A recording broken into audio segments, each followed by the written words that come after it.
got your 6. At 6 a.m. with The Link on Breeze 93.9 FM. Bree and I connect you with all the latest news and information you need to know to start your day. Then check back with Guam's news leader at 6 p.m. for the day's top headlines with KUAM News Primetime. From 6 a.m. to 6 p.m. and everything else in between with KUAM Digital, we got your 6.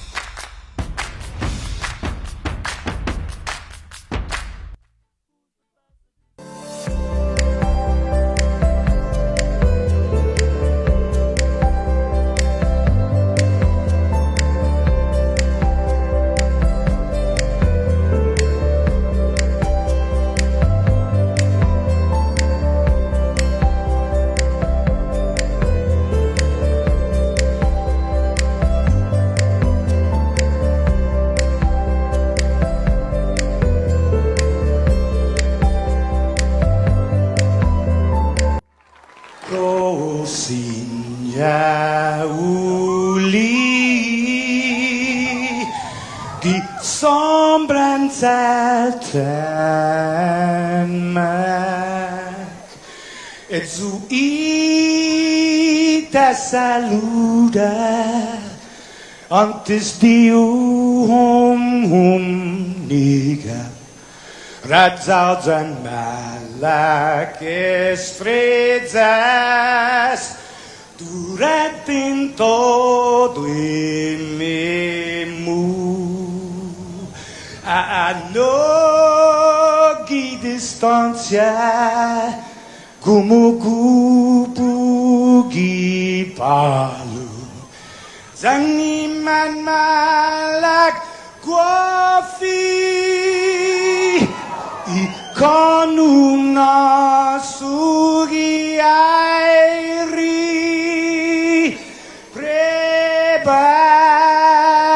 tu la noche nai banderata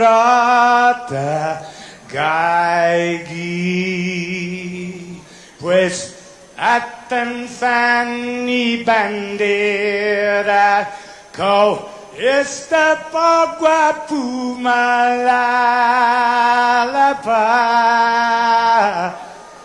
giluk tanu man libri sentamiti man ko badi.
Morning on Breeze 93.9 FM.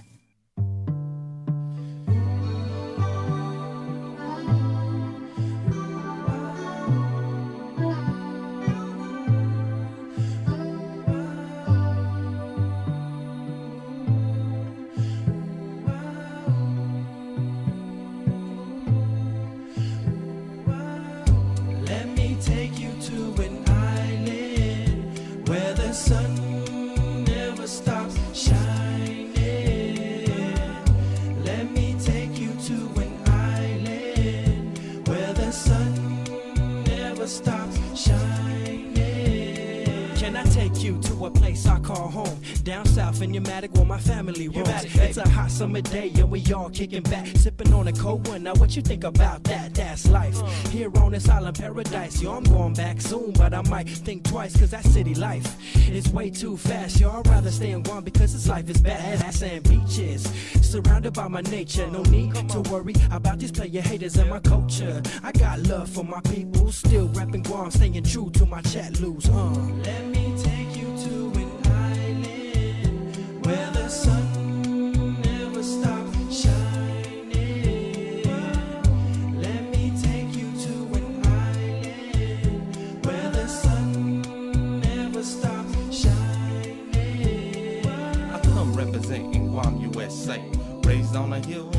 by the bay. Y to the O, N to the is A. Me scooped out on the mic getting busy. Y'all know this pot. Cruising the day, then park the spot after dark in the village. Jordan is where you'll find me, or down in Naval Mag with my nails right beside me.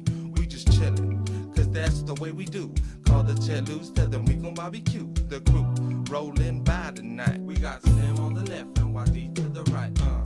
Let me take you to an island where the sun never stops shining. Let me take you to an island where the sun never stops shining. I gotta get some brew, cause I just got paid. Put up the canopy to get some shade, so we could kick back like it was nothing at all. While my primos and my homies playing basketball. The day is going smooth the way I thought it would be. Me and my family by the coconut tree. Relaxed, waiting for the food to be done. My nephew's calling me to play one-on-one. I said, wait boy, I have to make the tanak. And once I get finished, I cook the tatagat, so we can chow down like we never did. We need more local songs with tatagat in Especially it. the kids. We're just kicking back in the village. All the kids are playing around with the family. We're just kicking back Right on on. the island. Right on, Taiting Fong. Just you and me. It's 6:17. Good morning, Sabrina. Good morning. Make sure my microphone is It's on. it on? Give me a test. Give me a Test. Mic check. Mic chickity check. I hear it loud and clear. I just noticed they don't hear you good when it's a question they don't want to hear. You got to start asking nice questions like, what's your favorite color? Not really. I always ask nice questions. I know. All right. Hey, good morning. It's The Link on the Breeze 93.9 Tuesday. It's the 4th day of August, and all of this proudly brought to you by Polka. Yep, Polka, distributed on Guam by Ambrose Inc. Polka. Peach tea, Sabrina Salas Mantanani approved. That's good stuff. You told me you're a peach tea connoisseur yesterday, Bree. I like peach tea. And there's a few of them. I dipped a little into this Polka peach tea, and you What'd know, you think? I like it. I'm a peachy guy. I like peaches. It's peachy. It's got that. It's got that fuzzy kind of Right. taste. You Right. know what I mean? Everybody knows if you like eating White peaches, peaches. right? If you White love peaches. eating the peach, there's that little bit of fuzz and it There's no captures- fuzz in the drink. There's okay, no fuzz. There's no just- fuzz in there, but somehow I don't know why he said that. That just kind of sounds gross. people but know what it's I mean. Good It's stuff. good. It's like a peach. It's like eating a peach with a drink. Good morning, guys. Anyway, thanks Jay for the bailout. Good Go. morning. I was gonna ask, have you guys ever had a Georgia peach, like legit from Georgia? Yes, because I travel to Georgia often. No, Yeah, but yeah, no, actually- they say, have you ever had Georgia peach. like peaches from Georgia, potatoes from Idaho, Yeah. pineapples from Hawaii, Yeah, they sell it oranges from Florida. at Payless. They have Okay, it. so what's No, the deal? it tastes like a completely different object. I mean, Wow. you see what you're eating. It's a peach. Mm-hmm. The taste is just like so unlike anything you've ever had before. A Georgia peach? A Georgia peach. Right. Okay. Anybody When's the want? last time you had a Georgia peach? I had a Georgia peach a few years ago, and it was great. Where? Was it in Georgia? Canned. Is it, okay. Oh my God! You know what? Okay. Speaking Get the of hell outta here. speaking of bailout, can anybody bail my stupid butt up? Is anybody watching from the ATL right now? Anybody in Atlanta? Jesus. Atlanta, Buckhead. Yeah. Anybody? Bye. Anybody Right watching on. from Georgia Tech? Athens? Anyway, so yeah, check out Polka, the peach tea. Any Bulldogs watching? Help me. Bye you're bye. If Bye. you're not a peachy kind of person, they have other ones that are as good. We got a bunch of teas and a bunch of coffees. How come his mic always works? I don't know. We're sharing too. Yeah, I okay. don't get that. Right, so Polka, thank you so In a much. can. boy, bye. If there's Yeah. anybody watching from the ATL, Wow. yeah. Hey, ATL, please. bail me out, ATL. Talk about the Georgia peaches. All right. in a can. In a can. That's quite a curveball to start the show. You know what I mean? 6:20. It's also proudly brought to you by. You never know what you're gonna get when Jace comes on the mic. Oh man, that's why Never I know. I tense up. I get my sphincter goes tight. IT&E and Calvo Enterprises. Hey, they're all proud to sponsor this. The link on the Breeze 93.9, where your go-to jam is always coming up. Hey, give us a follow there on the Instagram for the Breeze. It's Breeze 93.9. They've been doing this cool thing where they're posting a lot because I love the music. Right? It's just 70s, 80s, 90s, and now. But they've been posting these old, the old music videos. Dude. I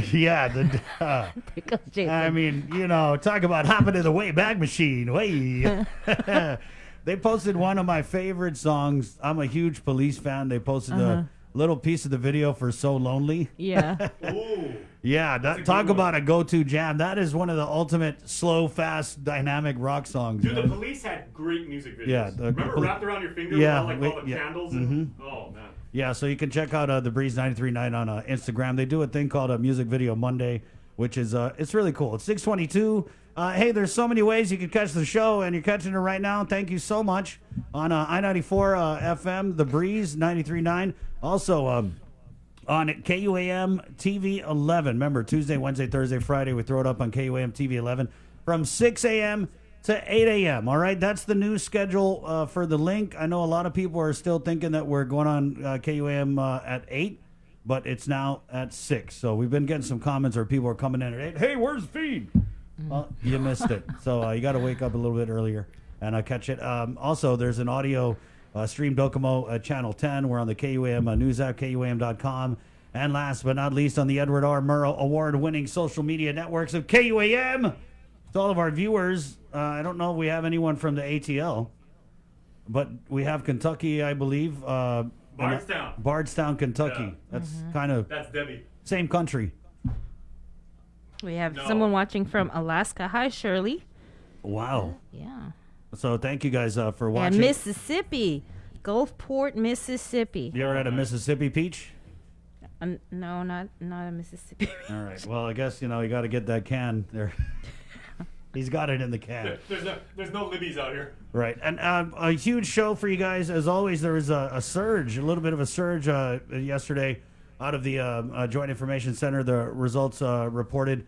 We had a spike in some cases. So anytime we see that, I'm on the phone just really trying to get anybody from the medical to come on. And today from the medical side, we have from the Physicians Advisory Group, Dr. Doom. Dr. Felix Cabrera to come on, and there's been just a bunch of developments on the COVID front in the last 24 hours. So we'll talk with Dr. Cabrera coming up. Also, we'll catch up with the Guam census. They're out and about trying to do this census during the COVID. So we'll find out the different ways that you can respond. Also, our standing Tuesday appointment, we got a Zoom call with Lieutenant Governor Josh Tenorio, and we're going to bring on the Agriculture Director Chelsea Munia-Breck to talk about a bunch of stuff. Remember they had that grant with the CARES Act funds for fishermen? And so we'll follow up on that. And then there was also something I saw where people are getting seeds in the mail from China. And they're advising people to not plant these seeds. So we'll ask her about that. And then at 9 o'clock, hope you guys are ready. There's an election going on right now. You smell that? Oh, not that. Did you smell that? Yes, that is the smell of a primary election that's currently ongoing. As in-office voting at the Guam Election Commission is underway since last Thursday. That being said, we're in election mode here. KUAM News bringing you Decision 2020. Bree, that's at 9 o'clock, right? Yeah. Yeah. What was that? I'm sorry. I wasn't paying attention. Thanks. In-office voting, starts at 9 a.m. Right. with Manumco Hour. Yes, and then we also start right here on this show. Decision 2020. Yeah. It's this little thing KUAM News does where they interview the candidates who are running for the political office. Yes, I remember. In the That's Senate. right. They're wanting to be the Senate, the senators. Yeah, we have candidates that are coming on today. We have candidates that are coming on today. Yeah, that's what I was saying. Okay, yeah, so they are. And Let's they are. see. They come Joanne on. Brown's coming on today. Joanne Brown is coming on. Ooh. Yeah. John Ananich is coming on today. Whoa. Tello Taitagui, the Benarni leader and incumbent, is also coming on. And we'll start it off with Democrat candidate Frank Bunker Meno. That's Decision 2020. 9 o'clock to 10 o'clock. Your candidate interviews all coming up right here on the link. And let's go ahead and get this started. Shall we with a news update from the KUAM News team with your morning look at Link News? Adriana Katera, good morning.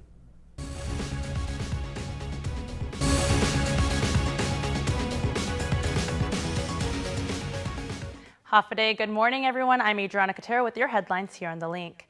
The Navy has identified the sailor who died last Thursday at Naval Base Guam as 23-year-old Gerald William Turner, Jr. He was a gunner's mate seaman assigned to the guided missile destroyer USS Rafael Peralta, which was here on a scheduled port visit. According to a Navy release, Turner was found unresponsive at a designated Liberty site on base. Life-saving efforts were performed on him until an ambulance arrived on scene, but he was later pronounced dead at the U.S. Naval Hospital. The cause of death is still being investigated. Turner was originally from Maryland and joined the Navy 2 years ago. Mark Mayo's federal drug case is heading to trial next week. Mayo was arrested in November 2019 after a drug raid in Estumbo. He faces charges of conspiracy to distribute meth and attempted possession of meth with intent to distribute. All parties went on a site visit to the Guam Army National Readiness Center, a larger venue, during a status hearing to discuss the logistics of holding jury selection at that location and the courthouse. Both counsels preferred and agreed upon jury selection to occur at the center. Mayo is scheduled for a pretrial conference for today, August 4th, and due to the availability of the Guam Readiness Center, the court pushed back trial to August 12th. From the Joint Information Center, the latest COVID-19 data as the island sees a jump in cases. The total of COVID-19 cases on Guam is now at 368, with 9 testing positive, 3 cases from GMH, 3 from DLS, and 1 from GRMC, and 1 case testing positive in Indiana. Of the 9, 4 cases had recently traveled to the U.S. mainland. To date, there are 58 active cases, 5 deaths, 305 recovered, and 6 currently hospitalized. 195 Department of Corrections employees were tested for COVID-19 on Thursday, July 30th. According to Major Antone Uggan, the personnel included civilian and security and were tested at the DOC facilities by the Department of Public Health. He adds that the Department of Public Health is leading the operation. He says there is no particular reason for the testing and it was something the director requested months ago to ensure the safety of staff and inmates. As of this time, no inmates or detainees have been tested. However, DOC and DPHSS are designing a plan to test all inmates and detainees in the next few weeks. DPHSS has started informing employees of the results, although Major Uggan did not have any information on whether or not staff has since tested positive. And that's the news for now. We'll see you at 6. Thanks a lot, Adriana. With regional news, we now bring in our Tomas Manglonia. Good morning, Tomas. Good morning, Bri and Chris. Here's the latest making news in the CNMI. Yesterday, the Commonwealth Healthcare Corporation, CHCC, announced that 1 individual has been confirmed to have contracted COVID-19, bringing the CNMI's current case count to 46. The CNMI resident was identified by traveler screening and confirmed for COVID-19 by travel screening upon arrival. Of the total 46 confirmed cases, 22 cases, about 48%, have been identified through port of entry screening. Meanwhile, the Department of Labor in the CNMI releases $35 million in unemployment benefits to more than 3,000 claimants last week. We asked Governor Torres for his message to thousands more residents who continue to wait. Take a listen. Just trying to get your message to the community as they continue to wait for PUA. I know a lot of you have addressed this before, but what's your comment to those who are waiting? I guess the same. We have. I know that we're working on it tremendously. I know the Secretary of Finance will be dispersing all those applications that has been approved.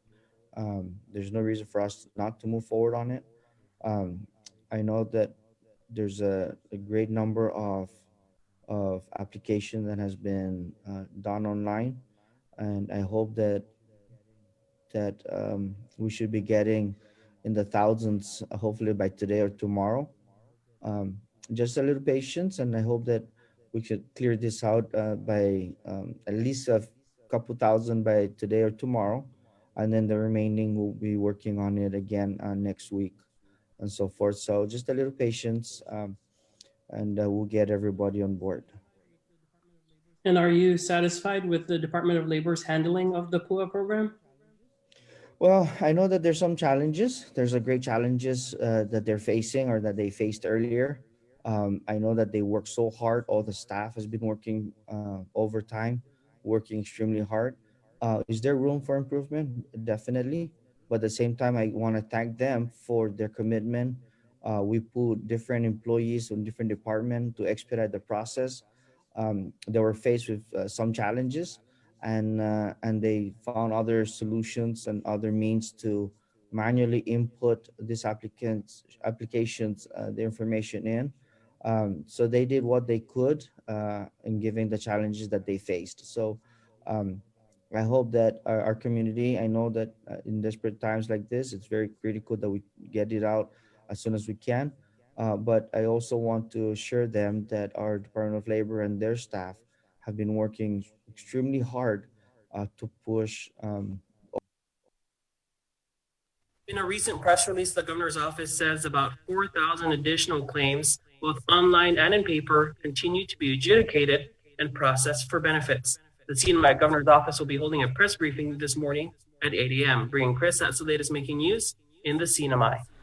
Let's move over now to national news. President Trump announced Friday that he was exploring a U.S. ban of the popular social media app TikTok, which is, of course, Jason's favorite media platform. But that ban may now be on hold as Microsoft looks to buy the app from its Chinese parent company. Natalie Brand has more details from the White House. We're looking at TikTok. We may be banning TikTok. CBS News has learned President Trump is now open to a move by U.S. tech giant Microsoft to purchase TikTok from its Chinese-based parent company. Microsoft CEO Satya Nadella spoke with the president this weekend, and the company put out a statement saying it will move ahead with its bid to purchase TikTok and hopes to complete discussions by September 15th.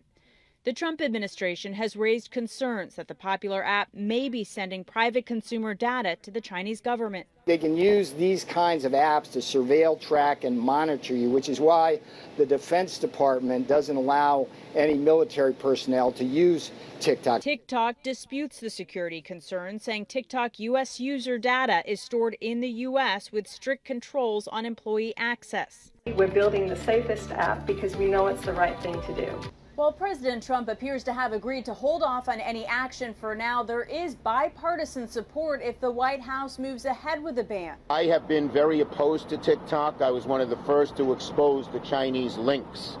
And I have urged that TikTok be closed down in America. Senator Marco Rubio, the acting chair of the Intelligence Committee, says he has long warned about TikTok, but adds if the company and data can be purchased and secured by a trusted U.S. company, that would be a positive and acceptable outcome. Natalie Brand, CBS News, the White House. I don't know, Jason. What are you going to do without TikTok in your life? Oh, boy. In your Banking 671 report, in your Banking 671 report, identity theft is one of the fastest growing types of financial fraud. Anyone can be a victim.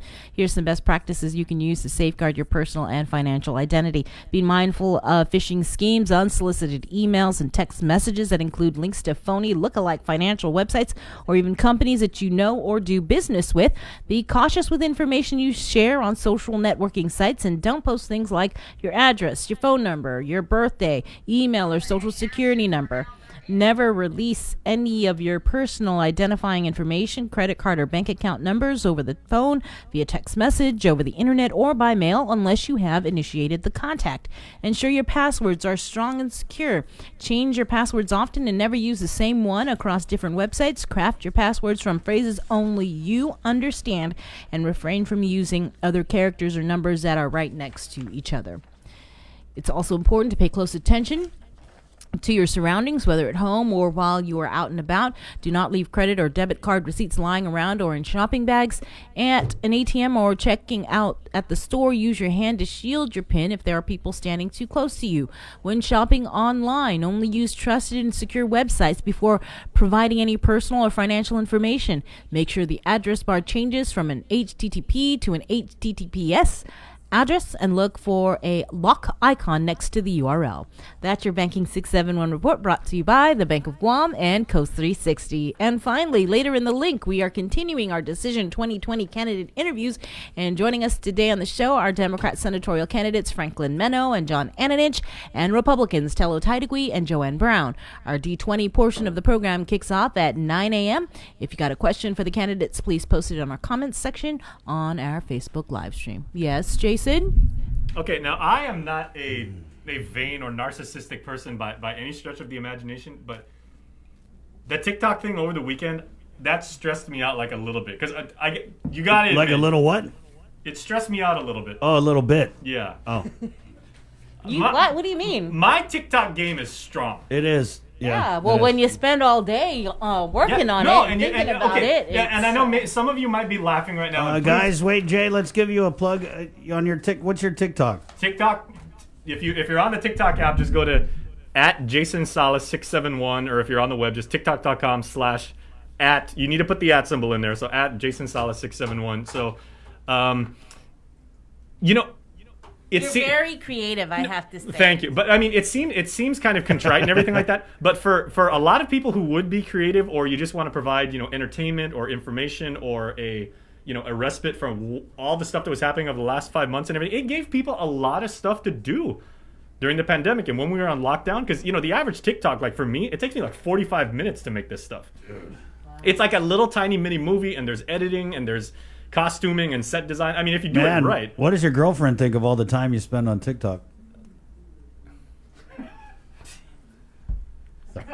Oh, gee. No, he's got a great TikTok, guys. Yeah. Speaking of things that don't exist. I tried that whole TikTok thing. It was just too much. I mean, we sound old. Hard. Oh, my God. Dude. Okay, your son actually got me. We sound old. If my, again, we use the Netflix rating system. If my TikTok game is maybe 3 stars, Sabrina's son is like, 11. I only got on TikTok just to monitor what my son was doing. Okay, I have a TikTok, and I did like one video, and the same reason my son was on TikTok, and he burned through it so fast. Now he's on this Red Dead phase, but I got a TikTok because he was like, yeah, Dad, I saw him watching, I heard these girls' voices, so I was like, what the hell is this guy watching? And he was just like, he was just cruising the feed, which is, I mean, you can't control the feed on it. It's just a bunch of different people. So I downloaded a TikTok, and then I tried making a video, and my boy was like, man, Dad, they would love it if Malfunction did a lot of, but it was just too hard. There's just too many options. I'm going to let the cat out of the bag just a little bit, but this one has called me out on this show like a couple times. What? So there is a video that we produced here at KUM, completely internal, it's not been anywhere on the internet, of Sabrina doing the Renegade dance, because the Renegade Challenge. Gosh. Going up against Charli D'Amelio, who is like the queen of TikTok. Yeah, like professional dancer. She's got like 68 million followers. Looks like we might have to play that video later. And Bree held her own. I don't even know where that video is. It's on my laptop right now. Jason knows where it is. And that is like my perpetual leverage. So I'm going to go find some Georgia peaches. Yep. Thanks. There's a cat around her. I forgot all about that video. I never posted it. Well, now we're talking about a video that people don't know, so we're gonna have to play it. That's the first rule of radio is you don't make any inside jokes that people don't know. So we'll get that and we'll get it on. It is 6:38. Let's go ahead and get from the Physicians Advisory Group, Dr. Felix Cabrera on by way of Zoom. Good morning, Dr. Cabrera. Good morning. Good morning. Well, thanks for waking up. I don't know if you wake up this early normally, but we definitely appreciate you joining us. Looks like you're all ready to go for work. Day. Oh, yeah. Oh, yeah. Oh, yeah. So, Doc, I guess we'll just start. There was a little bump in the numbers yesterday reported. I think we had 9. Right, 9 additional confirmed cases, and then the 6 hospitalizations. Correct. So, as always, when we get numbers like this, we want to get someone from either the PAG or Public Health to come on and kind of speak to the people about it, Doc. So, I guess just that being said, first things first, we'll just go ahead and give you the floor and give us your take on these results and most especially the hospitalizations, because that really raised our eyebrows. Yeah. So I don't know much of the details of the specific positives that have come out recently in terms of the 9, except from what you have already mentioned. I do know that at GMH, as of last night, there were 4 admitted patients with COVID-19. So I'm still waiting for this morning's report, and then if I get that during this interview, I'll share that. But yeah, 4 so far. But what you're seeing here is also, you have to remember that 9, that this was, on Mondays they catch up with the reports from the weekend as well. And so which is why you're seeing 3 from DLS, and then of course 3 from GMH, and then 1 from GRMC, and then other laboratory, meaning the off-island one, and then only 1 from public health. So you typically, I guess, see this on Mondays if you're going to see a collection. So I would probably cut that in half and think about 4.5 new cases over the past Monday and Sunday. There was one thing on the SIT report that just was kind of interesting to me and curious about it. It says that there's 1 case tested positive in Indiana. Yeah. Do you have any information on what is that? No, I don't have any information, but what I'm would assume is that it's somebody who traveled and probably had a pending PCR test prior to arrival, and then at the time they arrived, it was resulted and got the results that it was positive. So we've had more than 1 occasion of that, which is why even though somebody's had a PCR test done before they arrive on Guam, that they they may still be subject to government quarantine facility holding until the results return because of, for exactly this type of case. I see. And I know there's been changes to the quarantine protocols with the low risk, right? How have the new quarantine or revised quarantine protocols been working out? Well, it's still a little bit early to tell in terms of the new iteration of the whole protocol that came into effect on July 24th. And so, the thing that I just want to make clear is that, we put a list out for low risk, and it doesn't mean that everybody else is high risk. It just means that everybody else is not low risk. Because again, we have to remember what advantages some and liberties travelers have if they're considered coming from a low risk area, is that you get to come to Guam with no testing required. You get to have no quarantine required for the first 5 days. And by the 5th day, you need to have a test if you're still here if you're here more than 5 nights. And that's pretty significant. And so we want to ensure that the person coming from, that the traveler is coming from a place that's for the most part, much lower risk than Guam itself. And then we think that's the fairest approach. So if you're a place that's slightly more risk than riskier than Guam, then you shouldn't be allowed those liberties, is the basic take home of that. But I think a lot of people have blown it out to being that we're labeling all these other places as high risk, but we've never once said that they're high risk. We switched completely to looking at low risk because of the new change in entry requirements. Mm-hmm. Okay, well, school it's getting ready to start. What are the discussions that the Physicians Advisory Group is having at this time? There hasn't been as much discussion as there was, of course, leading up to it. Now it's more of a wait and see approach, and I'm sure that everyone's bracing for the inevitable challenges that are going to occur, and then the things that were not foreseen that's going to come up, and we're going to have to find a way to resolve them quickly and in a more uniform way. And so I think everybody's mostly bracing for that. Mm-hmm, mm-hmm. Are you going to be doing any new projections or anything like that? I mean, the last I think we heard was a possible September surge. Right, yeah, and that's what Doc, as I'm sure you know, talking with your colleagues in the medical field, I've heard from a couple doctors that with the flu season, there's an anticipation that we are going to see more COVID cases. And not only that, there was one doc I was talking to that said there's going to be problems in terms of trying to figure out who's got the flu and who's got COVID. So I guess just your thought on our posture as we head into the flu season, which I mean, is kind of right around the corner, huh? Yeah. And so every year, even pre-COVID, the flu itself puts a strain on both hospitals, civilian hospitals in particular.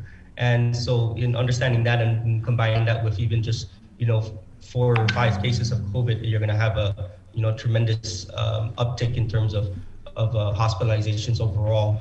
And so we're worried about that. But ultimately, the best way to help prevent that is not just hoping and waiting for a COVID-19 vaccine, but actually use the vaccines that will become available, in the very, very near future, which is the influenza vaccines. And so once those become available, which will, they typically start rolling out in August and September. I'm not sure what, and everybody gets it from different sources here on the island. But as soon as they start coming out and as soon as there's advertisements for it, we strongly recommend that that everyone go out and get your flu shot. And pretty much almost everybody in the population is eligible for the flu shot, and there's very few exceptions. Many people think there's an exception, but that's not the truth. And remember, getting a flu shot is not just about protecting you; it's about protecting others as well. Just like how we embrace that concept of COVID. Doc, if we could. Are you at all discussing the reopening of full reopening of businesses at all? Because we keep getting into the comments, and how far along are we in terms of that opening up to 100% capacity? Because for the most part we're in P-Core 3 and there's very little that's not open. Right. There's a few restrictions like I believe the senior citizen centers and I'm not so much on the business side opening, but I believe in bingo halls are the only parts.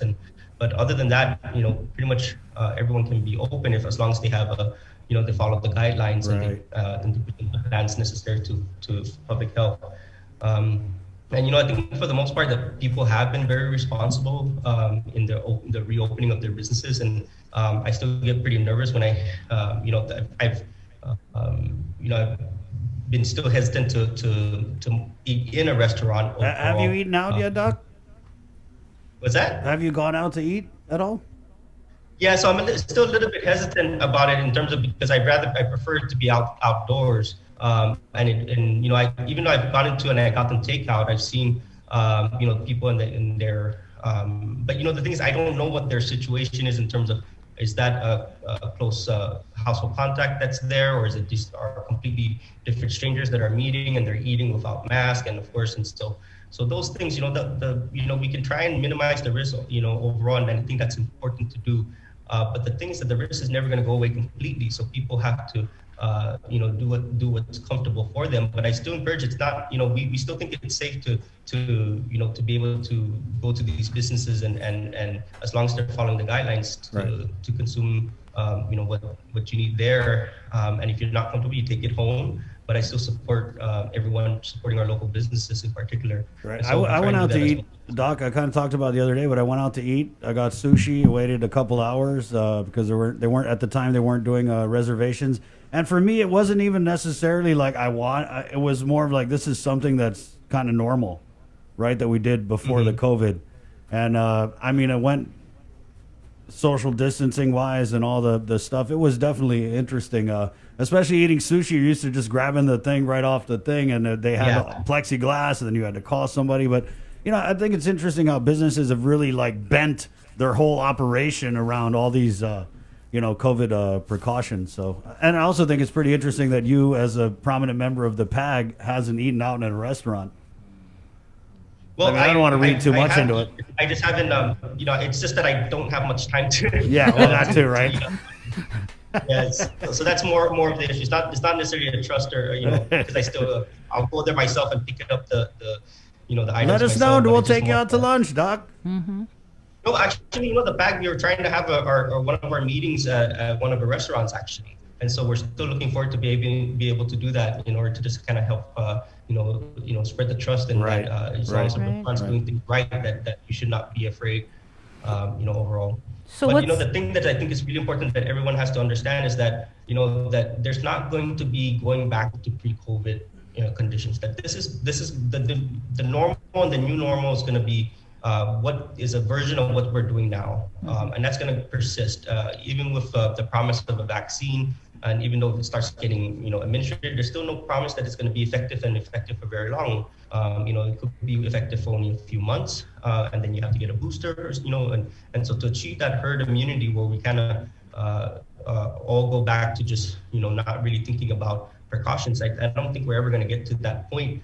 But just like how washing your hands after leaving the bathroom is supposed to be normal for everybody pre-COVID, that's just what's going to be our new this new state right now that we're in will be our new normal, be a form of it. I feel it. I went to the store the other day, and I don't know how I ended up without any wipes or sanitizer in the car. I got in the car, and I mean, like, literally the whole way home, I was driving like this with my steering wheel because I didn't want to, like, touch. Is that weird? No, I mean, I got my routine. Exactly When I get in the car, I'm like hand sanitizer, everything. I'm just... Yeah, so one of the things I remind people to do is also, think about when you touch common areas, like not just doorknobs in public places, but handrails in particular. Right. Oh, God. So that's the other one, and that's the very common one that people touch and touch often because it's almost instinctive. Right, Doc. This is something I really had to work so hard on with my kids, and this is even before COVID. Is you going downstairs, they want to grab it, and I mean I had the doorknobs, the handrails, and stuff, and so we went out on a hike the other day, and we went down some stairs, and I was just so proud because they were it was already habit. They're not going to touch the handrail, so they were. Walking their little bodies down the stairs, like balancing and not touching. I thought that was cool. Yeah, but these are things we don't even think about. There may be a whole new healthcare crisis if people just don't use the handrails. Well, that's the thing. Like with kids returning to school, I get nervous about that. I'm still on the fence about my son returning to school because the whole social distancing. I mean, really.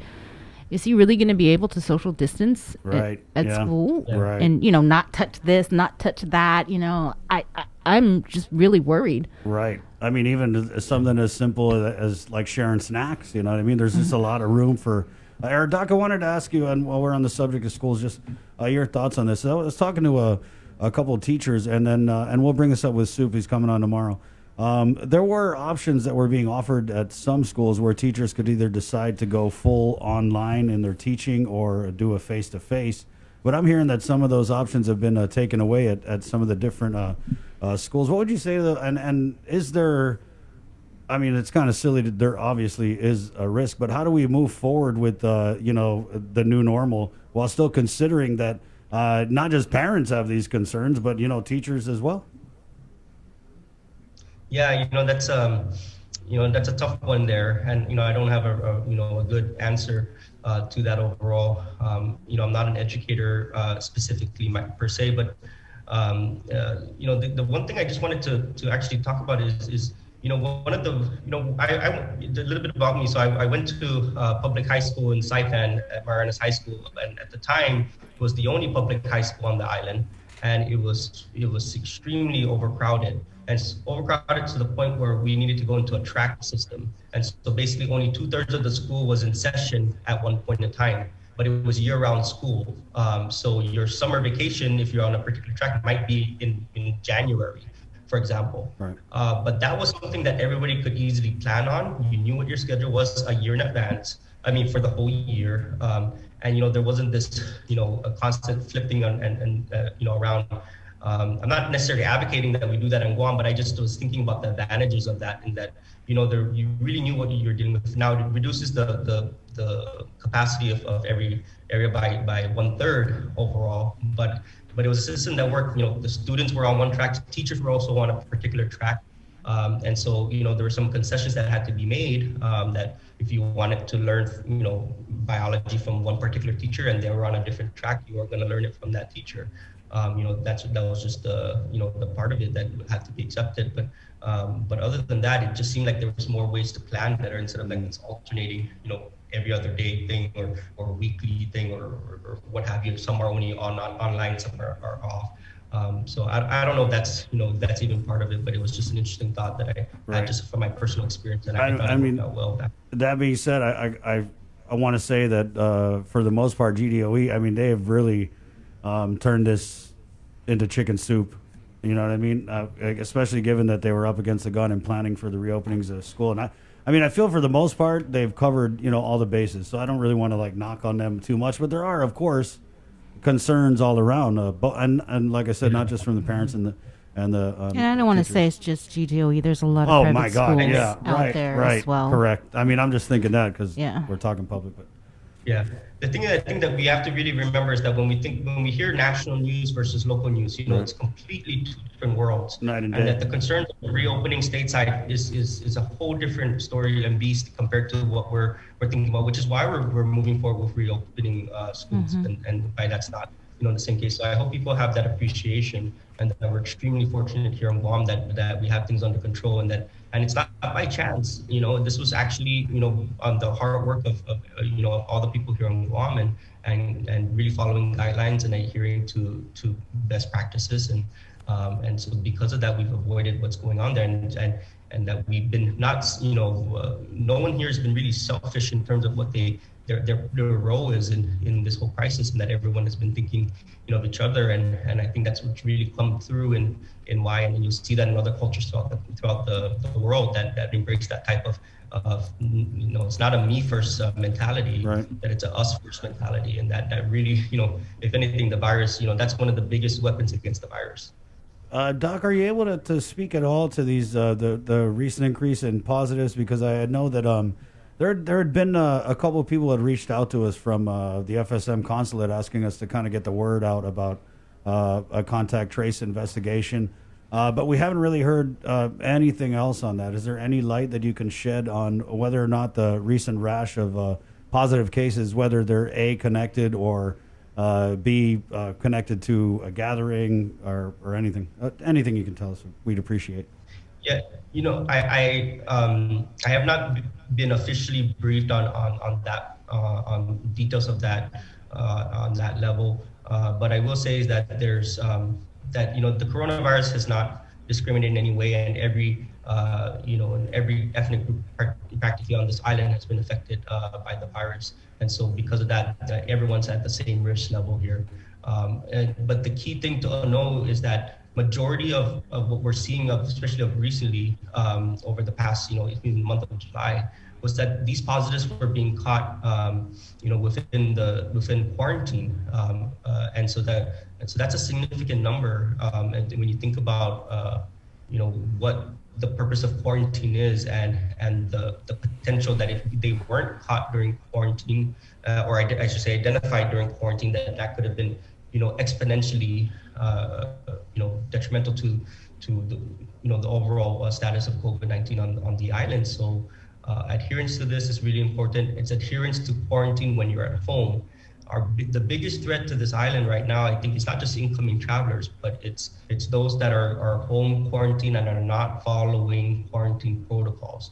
And that if we find further evidence of those abuses, not only are that we're going to keep pushing for more strong enforcement of the of fines and legal action, because it is a misdemeanor. That also we may have to revamp the whole quarantine protocol and actually take away this one liberty. Or having more restricted. So you guys, we don't want to do that. But have we really seen anybody prosecuted or charged with violating? I just saw, Doc, in Hawaii they arrested a couple and charged them with breaking the quarantine. But yeah, I mean, have we? I've heard a bunch of stories, some pretty crazy ones about people breaking their quarantine. But have we reached that point where we've charged somebody with the public nuisance charge?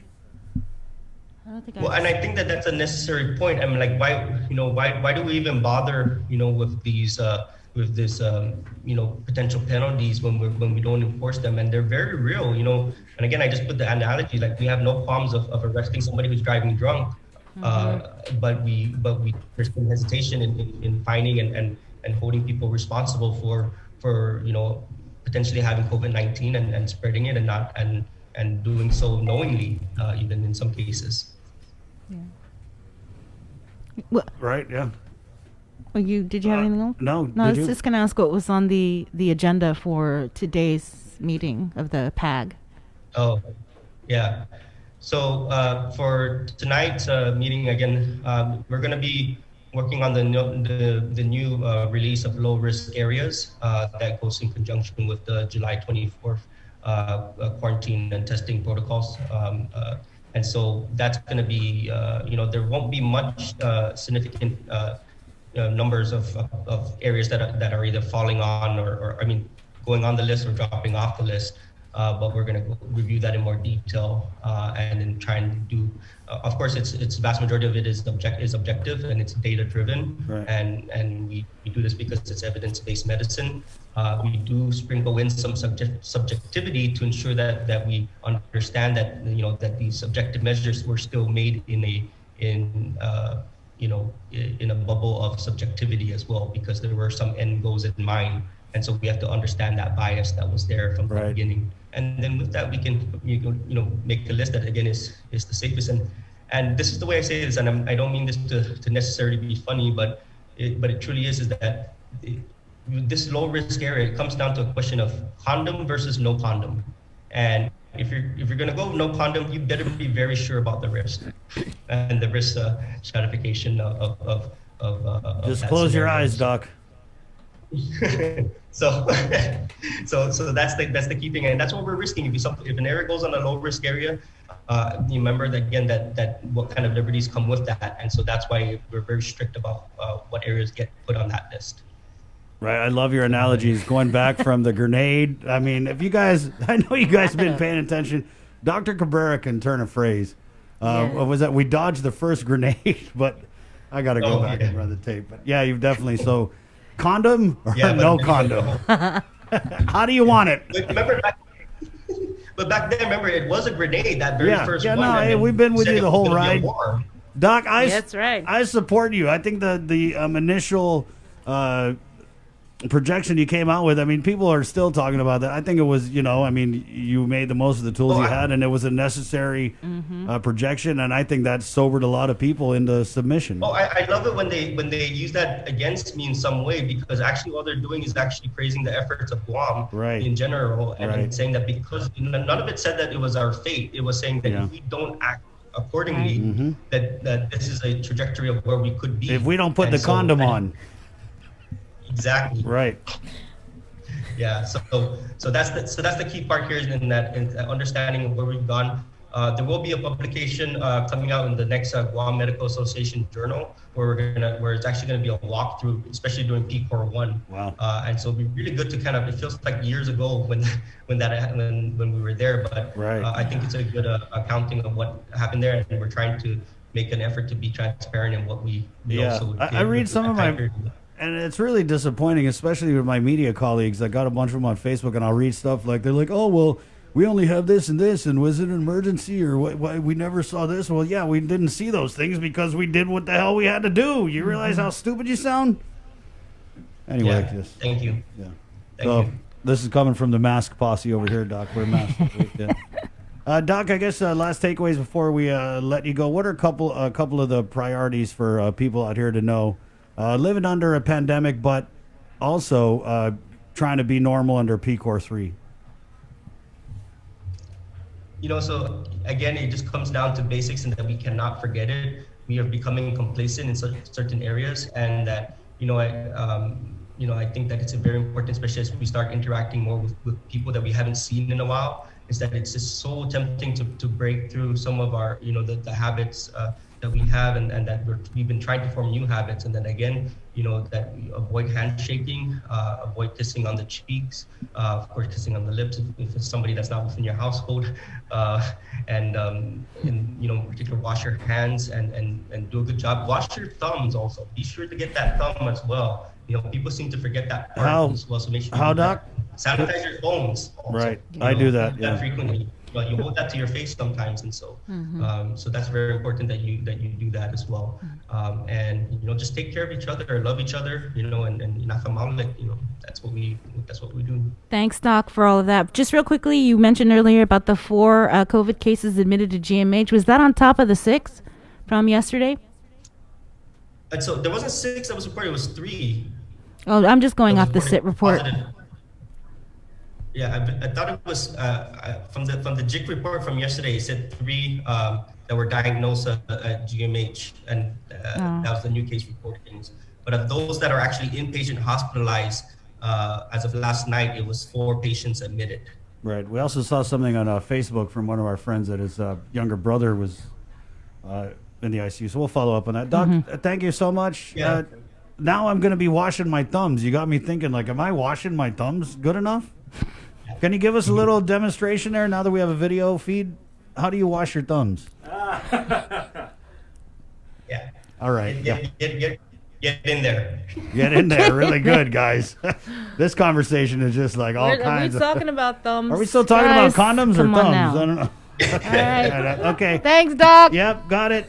Now you can see how red I get now. Yeah. We'll see you. All right. Wash your hands, Doc, and your Wash your thumbs. thumbs. That's going to be my new one. Wash your thumbs. Dude, got in my head. Now I'm like, have I been giving my thumbs the proper attention? My thumbs feel like, you forgot about us. There you go. That's Dr. Felix Cabrera from the Governor's Physicians Advisory Group. And they got a meeting today. So as always, every time they have a meeting, we get Dr. Ho on the next day to unpack. So that's kind of your pre-meeting meeting. It's 7:06 on the link. The Breeze 93.9. We're KUAM FM. I got Guam. We'll take a break and come back with more of the show next. Good morning. Tomorrow is built on what.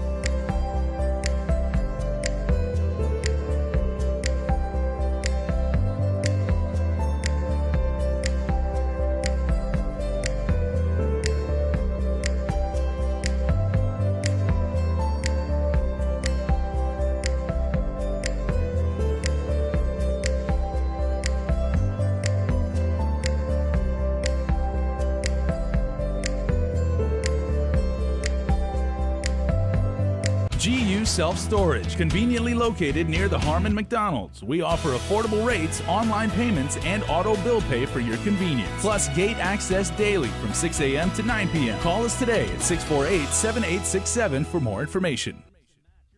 We got your 6. At 6 a.m. with the link on Breeze 93.9 FM. Bree and I connect you with all the latest news and information you need to know to start your day. Then check back with Guam's news leader at 6 p.m. for the day's top headlines with KUAM News Primetime. From 6 a.m. to 6 p.m. and everything else in between with KUAM Digital, we got your 6.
goes on Guam, and I know that it's my people. Ooh, hurts us so much to see another being put down to the ground. So let us all bring peace together. One of my aunties was teasing me, asking me what's in my pocket. Which pocket? The one that I'm reaching into in that link picture. They keep showing that link picture, and I got my hand in my pocket. She's like, boy, what's in your pocket? And I was like, oh, making sure my bill money's still there. Condom? No condom. That was a highlight. In case you're just joining us, we're not just randomly spouting condom, no condom. You had to be there. I don't know if that's going to be our in case you missed it today. Yeah. But, you know, Dr. Doom keeps coming with these metaphors. His metaphor this morning. Those zingers. His metaphor this morning was low risk versus no risk. Condom versus no condom. I'll let you guys go ahead and figure out the rest in your mind. But basically, it is what it is. It is. All right. Yeah, you're right. Hey, it's He always keeps it real. He Gotta does, say. man. Definitely appreciate his perspective. One of our buddies on the Physicians Advisory Group, and we'll probably talk to another one tomorrow with Dr. Hoa 712. The show proudly brought to you by Polka. Polka! Distributed by Ambrose. They've got an awesome peach tea that Sabrina just loves. In case you missed it, if you want to, later on we put on the show, go back to the open, and Jason will tell you all about peaches. In a can. Yep. Beautiful peaches. Peaches for me. And we've also got the cappuccino. So they've got coffee, they got teas, and they're all over the place. It's Polka. Also proudly brought to you by ITE and Calvo Enterprises. It's the link. Reminder, 9 o'clock, candidate interviews. KUAM News Decision 2020. Your Godzu is coming up. And we're going to ask him some tough questions. All right, that's at 9 o'clock. We've got Democrat candidate Franklin Bunker Meadow, his second bid for senator. We've also got Democrat candidate John Ananich. Telegui and Joanne Brown. Thank you, Bree. So that's coming up at 9 o'clock. Listening. It's each candidate gets 15 minutes, and we just kind of fire off some questions and let them talk about their platform and tell you guys why they think you should vote for them. And that's coming up 7:13. Let's jump over to our Zoom feed where we have a couple reps from. These two guys are from the JFK Parent Teacher Student Association, and we kind of wanted to get them on as we prepare for the reopening of schools to kind of get a different perspective. Of course, we're getting Superintendent John Fernandez. We're doing our recommitting to our Wednesday interviews with Superintendent John Fernandez. So he's coming on Wednesdays. We'll do it around 8:20, around the same time as the Lieutenant Governor on Tuesday. So heads up on that. That starts tomorrow, but for a different perspective. And if you guys could go ahead and introduce yourselves to our audience from the John F. Kennedy High School Parent-Teacher Student Association. Good morning. Hi, good morning, Chris. What's up, Joe, Ralph? You want to go first, Joe? Good morning. My name is Master Sergeant Joe Moffness, retired. I'm with the Air Force Junior ROTC at John F. Kennedy High School, and I'm also the president of the PTSA. Right.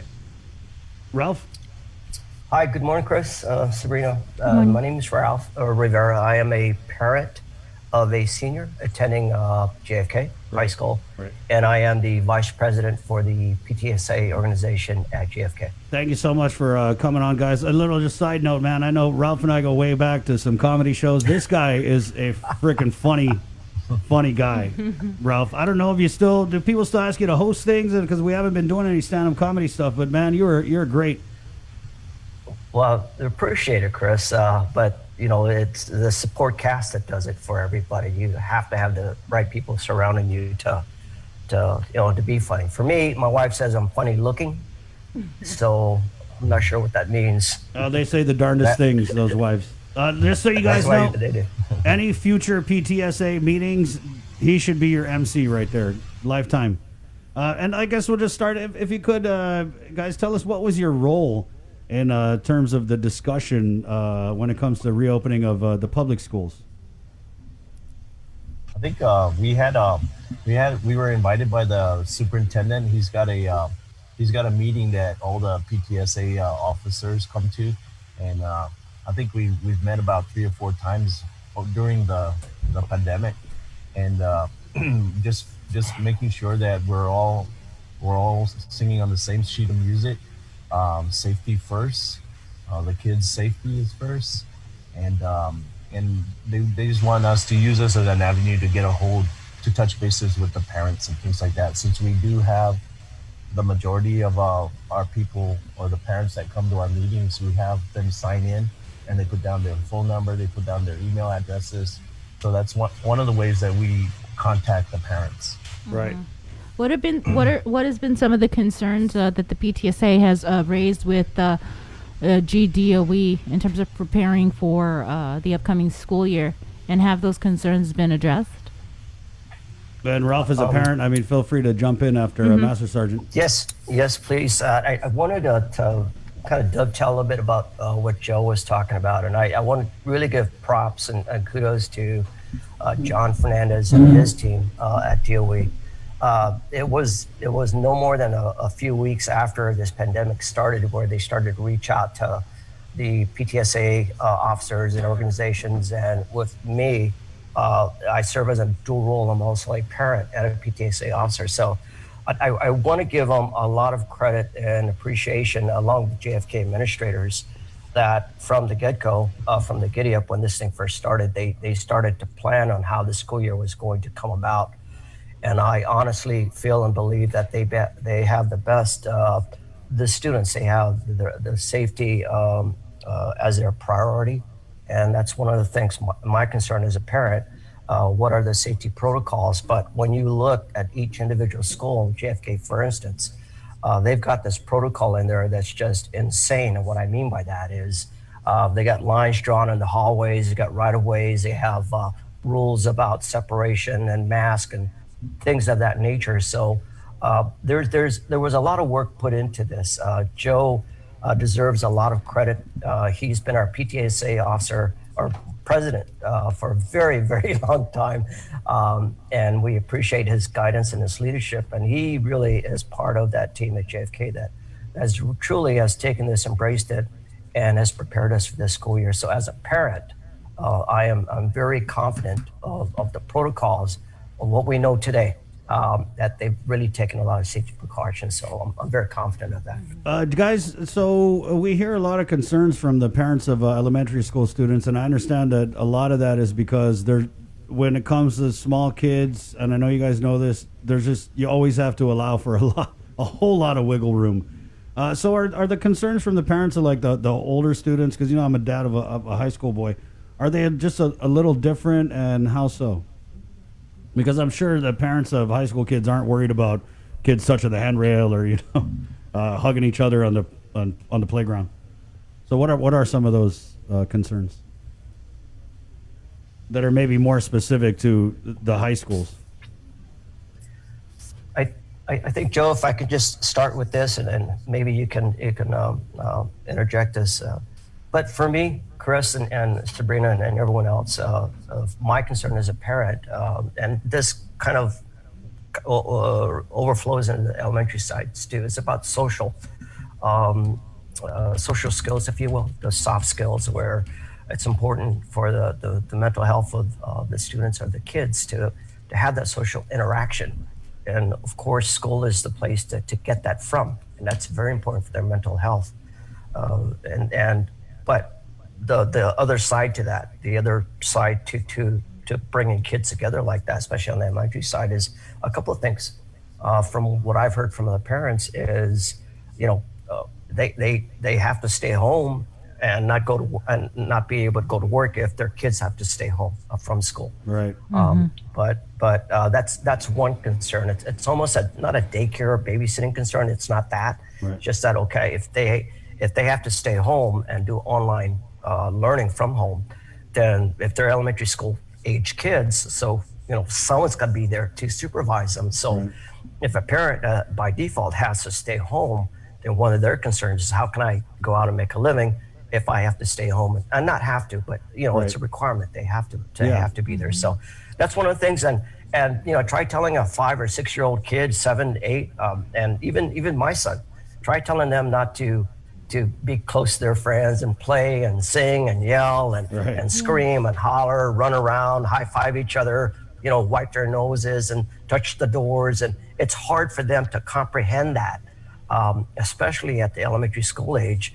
And, as much as we say, make sure you hand sanitize, make sure you wash your hand, make sure you wear your mask. These are kids we're talking about. Right. So unless we enforce it directly, it's going to be a challenge. But I think DOE has a plan in place.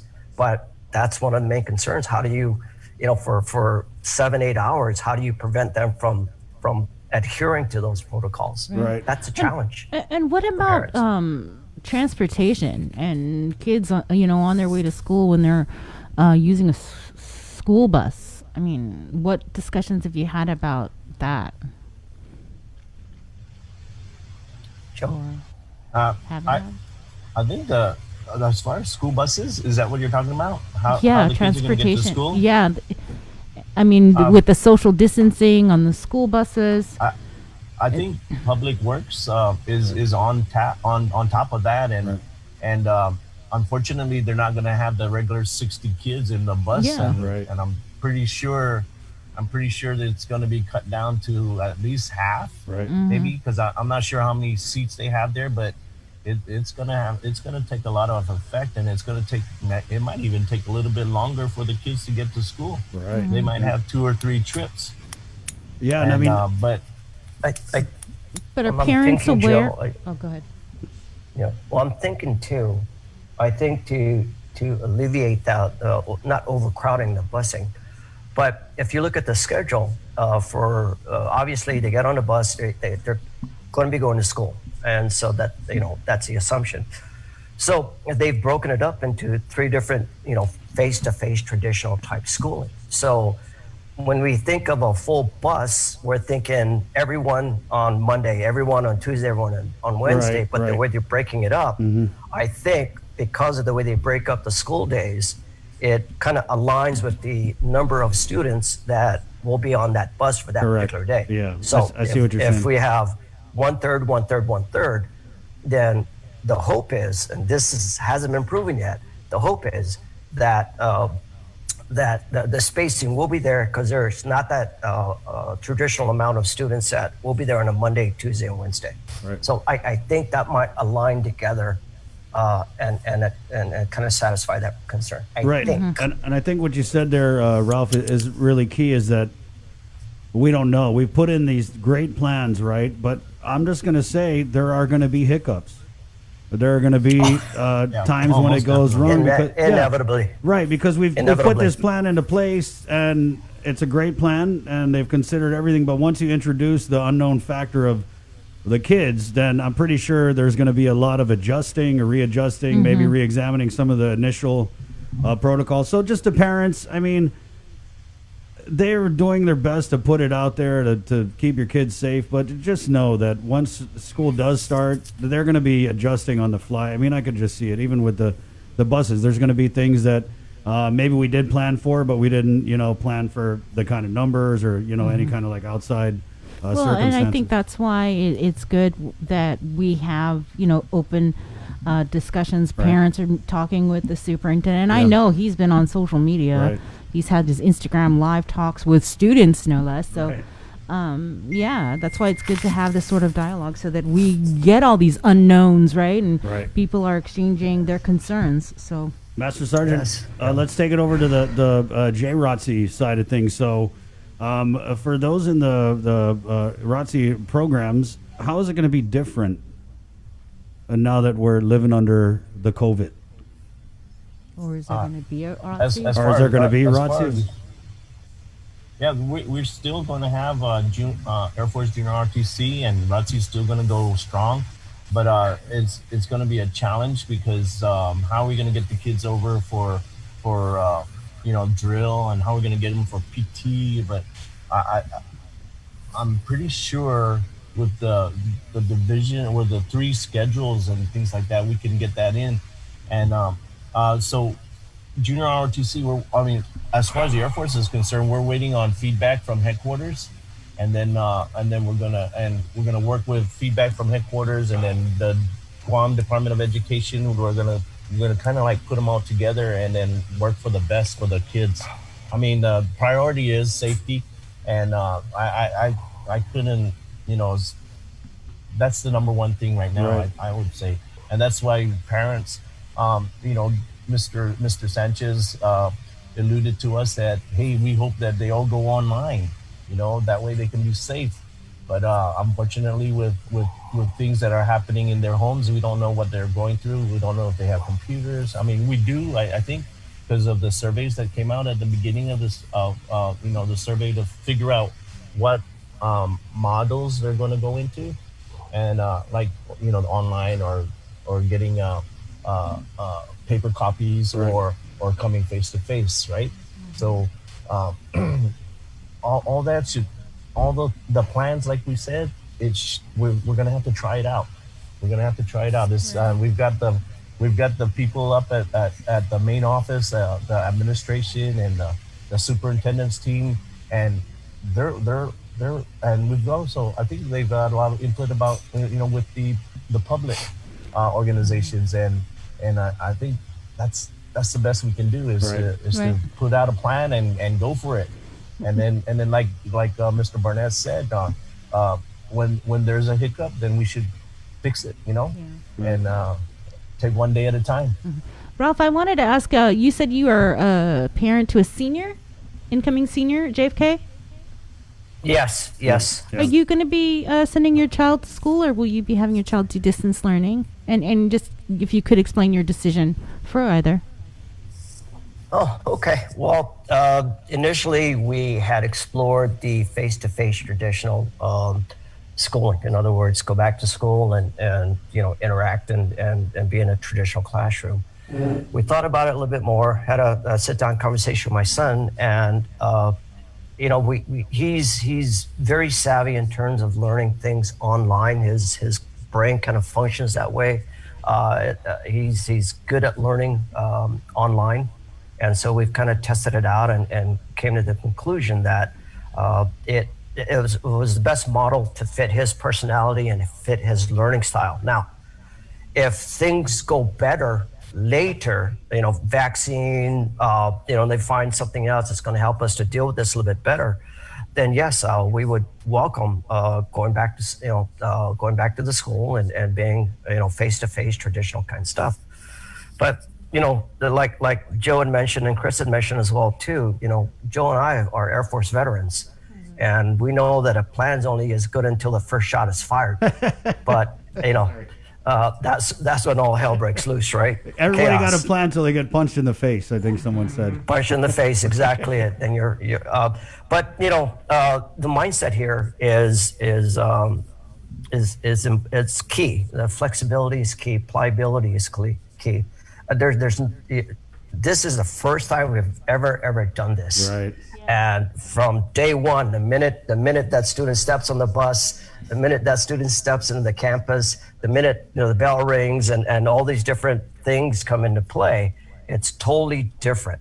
And I'm not an educator. I play one on TV, but I'll kind of leave it up to Joe. But having that kind of environment, that there's it's student and teacher, so we have to be concerned about the educators as well too, their health and welfare. So it's kind of a double-edged thing to where in our case, my son, he elected to go online, and there's the three other ones. The other ones is strictly online. The other one's online with materials. And the other option, the third option, is a face-to-face in school. But yeah, we elected to go online. Right, Ralph, let me ask you, just as a parent of a senior, right? I mean, non-COVID, maybe the number one thing on our mind is looking past senior year to college. So, I mean, your son, how are you guys kind of unpacking that? I mean, this is the big opportunity. I know a lot of the planning starts in junior year, but for the most part, this is like, hey, do or die, we're putting you onto that stage, you better kill it this year so we can get into a good school. How do we kind of move forward with that on our mind when there's just so many other things going on? Yeah, that's a very good question. And it's very good timing. My son and I have been talking about this for the past year, past week. And he is prepping for applications to go to colleges locally and in the States and what have you. The thing that we kept in check and focus is our optimism for things to change later. Right now is a snapshot in time. Today, really, there's just, it's not feasible today. But a year from now, how is it going to look? So planning for, being optimistic about how things are going to happen a year from now with what we think might happen is really what we're planning for. So it proceeds, we go on with the process of doing the application and not necessarily be held or be captive to what's happening today. And so we have to kind of gravitate to that optimism and say, hey, hopefully by the fall of next year when he becomes a freshman in college, that everything will be okay. We'll go back to normal, and that's our hope. It's may not be reality, but that's our hope. So we have to plan on that. Right, Master Sergeant, and I know that we've discussed the concerns from the parents, but any JROTC instructor worth his salt keeps that relationship with the kids under his command, right? So what are the students and the JROTC? I know you've been talking to them, even though we've been haven't been having school. What are some of the things that they're saying about returning to the class? A lot of them really they love junior ROTC. Okay, I mean Army, Marine Corps, Navy, Air Force. That's what I started in 2000, and I noticed that that's what the kids want, is that structure in junior ROTC. But now with this time going on, it's kind of like, how are we going to get that? How are we going to get that camaraderie? How are we going to come together and work on a project and see the project through from step 1 to step 10, from the start to finish, and that's what that's going to be a challenge for us, but it's going to be a challenge for every education teacher that out there, and we just have to open up and stay open-minded and just work with the kids, work with our counterparts, work with our other teachers. I mean, just because I teach junior ROTC don't mean I don't go talk and collaborate with an English teacher or a social studies teacher. I'm open. I mean, every little bit works. And just like with PTSA, I'm honestly going to say this, that my mentor is Miss Gutierrez. She's the chairperson on the board. She has a wealth of information on PTSA. So I always, chat with her. I said, ma'am, how do you do this? How do you do that? So it's something that I myself is open to everything. I want to try things. I mean, it's got to be that way. It's got to be that way. And the students are looking for guidance. They're looking for guidance. Like some of them wants to come in and start fixing our logistics room, our supply room. Yeah. It's got to be fixed up. When we left school, it was all messed up. Sergeant Marcus, we got to get it all fixed. We got to get the books to the classrooms and things like that. They're all getting in there. The Air Force Junior ROTC, we've got 6 goals that the kids have to come up with, and we input that goal into headquarters. So the headquarters look at that, and that's how we get our Distinguished Unit Award, and how good the students did, how good the students buy into the program. Is the program theirs, or is the program the instructors? We want it to be theirs, and it's going to be a challenge this year. And my other instructor and I, we're ready for the challenge. Right on. We're open to the challenge. There you go. Ralph, we're going to give you the last word as a parent.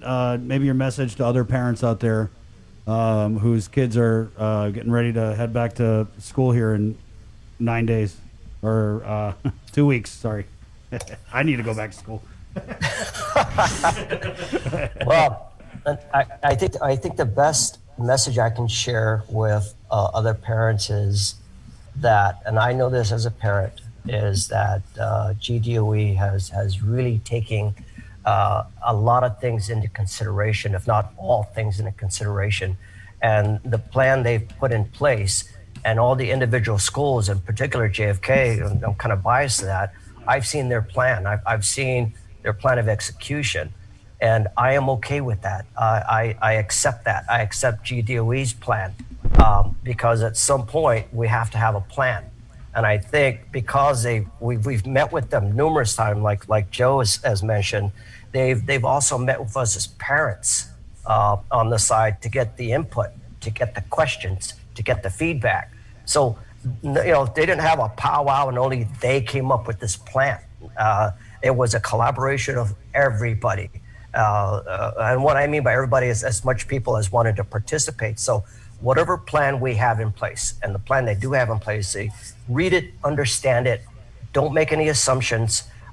They've done everything they can with what we know, taking science, safety into consideration, and if things go sideways, they do have a contingency plan because we've never done this before. So my confidence, and I share this with the rest of the parents on Guam, is that DOE is doing everything they can. The individual schools are doing everything they can to make this a successful school year. And if things go, if these things, small things come up, then they have mechanisms in place, plans in place to address it because they know we know of the unknowns, and so those things will obviously pop up. So, all right. Master Sergeant, thank you, and Ralph, thank you guys so much for joining us. It's been a great discussion. Thank you. Really loved it, and keep us posted. Maybe we'll touch base with you again before the opening of the school year. Thank you, Master Sergeant. Right. Stay safe. Thank you very All right. much. Thank you, Appreciate it. Chris. Wash your thumbs. All right, bye-bye. Okay. We're- I always got to get the last laugh when there's another comedian on the line. Hey, good morning, 7:38. That was very interesting. I thought it was also interesting that Ralph had, at the end in the closing remarks, if you will, had said, hey, they've got this plan. It's going to be safe. It's going to be safe. And the whole time I kept thinking that his boy is going to do complete online. I don't know. That's just funny to me. But yeah, so. What about your kids? Are they in? Well, my boy goes to face-to-face? private school. He is. It's weird. He's going over at FD on a scholarship, but they have this. The way it's going to work is the better your grades are, and this is an oversimplification. Please don't really quote me on it. But the better your grades are, the less you have to show up in person. Right. So the better, like if you have all A's, then you could pretty much do online. Is kind of what it is. Again, don't quote me on that. Right, that's the way he explained it to me. And my boy gets such good grades that I was like, oh, good. Well, it looks like you're going to be staying home a lot. So, nice. And then for my little ones, it's a little more of a challenge because they're going over at DLP, and there are the different options. But and you'll see this too, is that parents, and a Master Sergeant brought this up, parents who work, obviously there's going to have to be a lot of coordinating between caregivers, and it's we haven't figured it out yet, Bree. Basically, Yeah, I'm same. it's tough. I mean, I want to do online, but then my little girl Callie, my oldest son's birthday was at the end of the month, and she always does a homemade birthday card. So we were sitting there. I got all the paper, the color crayons, and I was cooking. And she's sitting there, and I spelled it out, a happy birthday, Leonard, for her, right, because she's just in kindergarten. And she was writing, and then she looks over, and she goes, Dad, how do you spell H again? I forgot. Is it like this? It was so freaking cute. Aww. I was like, oh, Nenny, you don't spell H because it's a word. You draw like... It's a letter. Yeah, and they talk about their classmates. Like, it's amazing. They haven't even been in school for how many months, and they're still, like, name-dropping their classmates, and... yeah, it's especially my kids. They're all so smart that they really get it, which is and talking about COVID with my kids, I feel like I'm talking to other grown-ups. Because like my 6-year-old Chase, he is still like public health. They need to hire my boy to do the PSAs because we will drive by someplace that's crowded and he will just yell, "Haven't you heard of coronavirus?" And he's just bothered by it. He's like, "God, Dad, those people don't know about the COVID." I'm like, "Yeah, you want to get down and tell them from 6 feet away with a mask?" And so, yeah, that That's cute. does that answer your question? Not really. But. No, not really. Yeah. But, I'd actually like to hear from some of our listeners and Exactly. our viewers, do they plan on sending their children to face-to-face schooling or distance learning and, a little bit about their reasons why. Right. Yeah. And I think with some of the people who are opting for face-to-face, there's no other reason other than they got jobs and they just don't have the ability to have the kids stay home and have someone watch them or afford daycare. So it's interesting how these very real-life decisions are really coloring the return to school. And, I mean, you heard Ralph there. It was a good, 5-10 minutes where he was talking about just that issue alone, which isn't even... for the most part, a DOE issue. You know what I mean? It's our responsibility to care for our parents, but I think that, and we saw this with the grab-and-go meals and how they extended it. I feel John Fernandez is key to that. He understands that whole thing, and that's something that they're working for. But, we should fold in, and I'll try and get Public Works later this week to talk about the busing and maybe going into a little more about how they're handling that, because you're right, DOE, the kids ride on the bus, but it's for the most part, the execution comes down to the Department of Public Works. So. Yeah, I mean, that would be, my son doesn't ride a bus, but Right. I would be concerned how was that all going to play out. Right. And I think that's the key is like for parents and stakeholders is we understand that there is a plan and they just want to know what it is. And again, like Ralph said, everybody got a plan until they start shooting at you. So we'll just hope they're shooting blanks come opening day. 7:42, we'll take a short break and come back with the Guam Census Office right here on The Link on the Breeze 93.9. Good morning. GU Self-Storage, conveniently located near the Harmon McDonald's. We offer affordable rates, online payments, and auto bill pay for your convenience. Plus gate access daily from 6 a.m. to 9 p.m. Call us today at 648-7867 for more information. We got your 6. At 6 a.m. with The Link on Breeze 93.9 FM. Bree and I connect you with all the latest news and information What are the you need to know to start your day. Then check back with Guam's news leader at 6 p.m. for the day's top headlines with KUAM News Primetime. From 6 a.m. to 6 p.m. and everything else in between with KUAM Digital, we got your 6.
not to relax, get back someday. Anytime I want my half, I need it. I'll be present in a New York minute. Don't deceive me now, you know it's business. And it's been a long time, fortunately mine, playing on my soul, connected my control. Rock me so slow, anytime I need 56 Hope. Bend down low. Local music.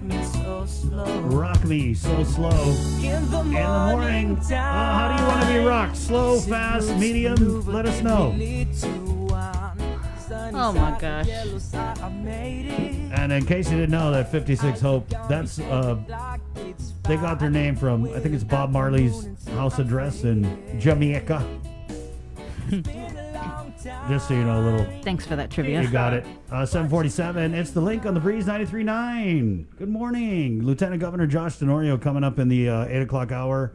And also from the Department of AC, we'll have Chelsea Munia-Brecht, the director, to talk about. There's always a bunch of stuff going on with agriculture, especially now that we're on this PCOR 3 posture. 747, our next guest. Kind of what prompted this was I got a visit from a census worker over the weekend, and the or like my uncle says it, the census. He was like, "What is that? The census?" Anyway, so I wanted to bring the Guam Census Office, and we have Bernie and Nikki on the line by way of Zoom. Good morning. Good morning. Good morning. Maybe that could be. Thank you for having us. Of course. Maybe that could be you guys' next commercial. It's not pronounced census. Sinensis. Sinensis. Oh, I haven't heard that one. Somebody said sinensis one time. No. I think I said it at one point. But it's the census. The U.S. Census. The Guam 2020 census. Sinensis. Oh my Sinensis. Okay. Ladies, just go. Thanks for coming on, but we'll just go ahead and introduce yourselves and tell us what you do, and then we'll get into the talking.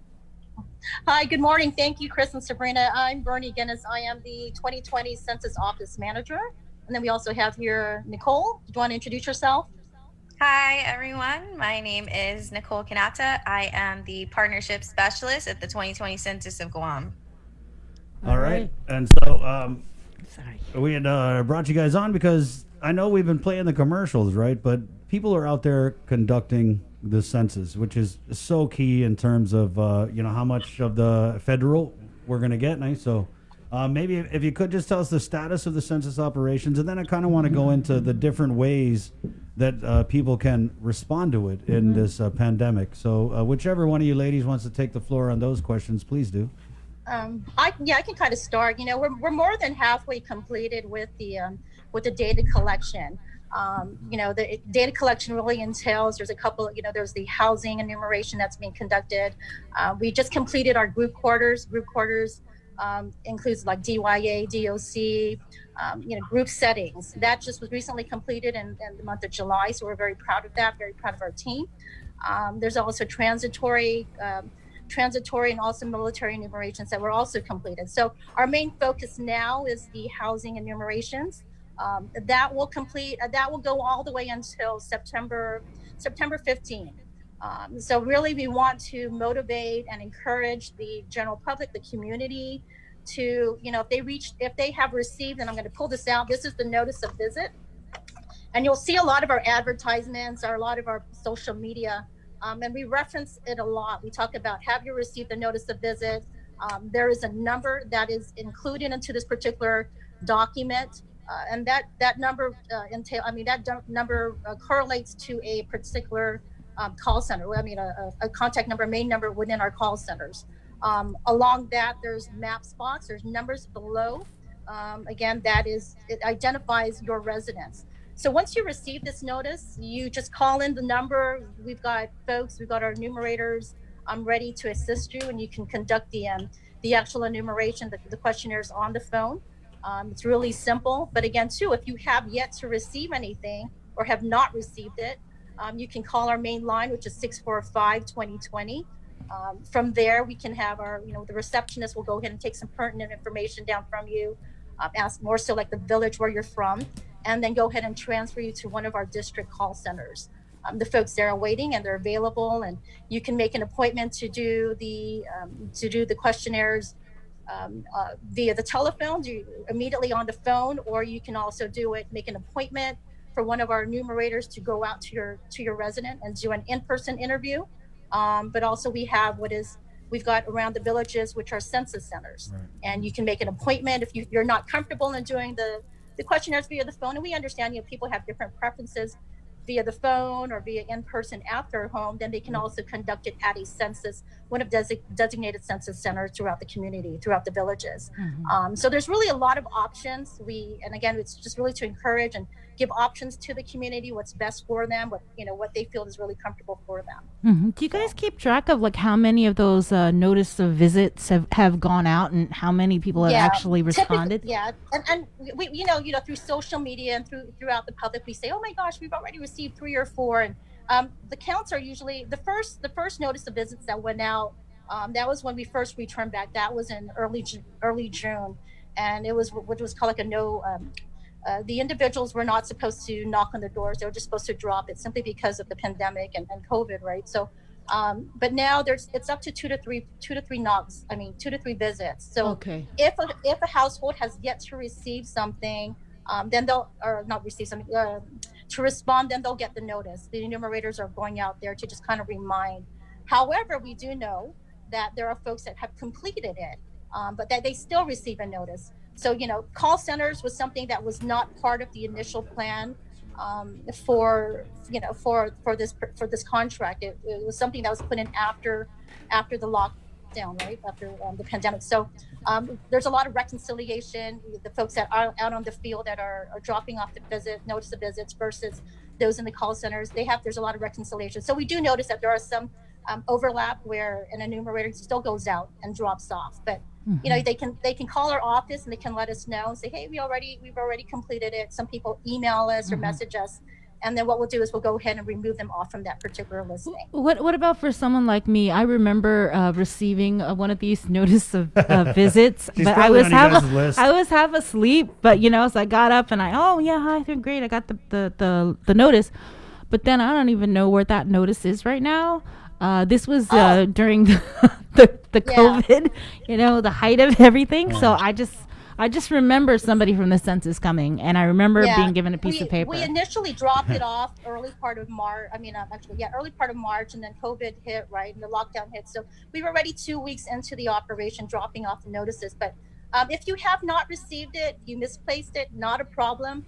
We just encourage the public, the community, to just call 645-2020. Okay. Really easy number. Give us a call. Again, our front desk folks, what they'll do is they'll just ask some information, really just general information, and then they'll patch you over to the corresponding district that you belong to. If you're from Dedido or Varigata or from the South, they'll go ahead and connect you to that particular call center. And then our staff there, we have over 60 phones in here throughout the facility. Wow. So really, it is a full functioning call center, and folks are waiting to receive the phone calls from the public. So again, just call 645-2020 if you didn't receive it or misplace it. No questions asked. Nikki, what are you hearing from people about the census efforts during this pandemic? We wanted to get Nikki to talk a little bit. Yeah, go ahead, Nick. Okay, Nick. We do get a lot of feedback on Facebook. That is one that I see almost every day. We do have a mix of questions like, why is it important? What do we receive? If we respond, or we also get a lot of, I completed, I'm done. And it's really great to, see that every day. I do receive really a mixture of comments.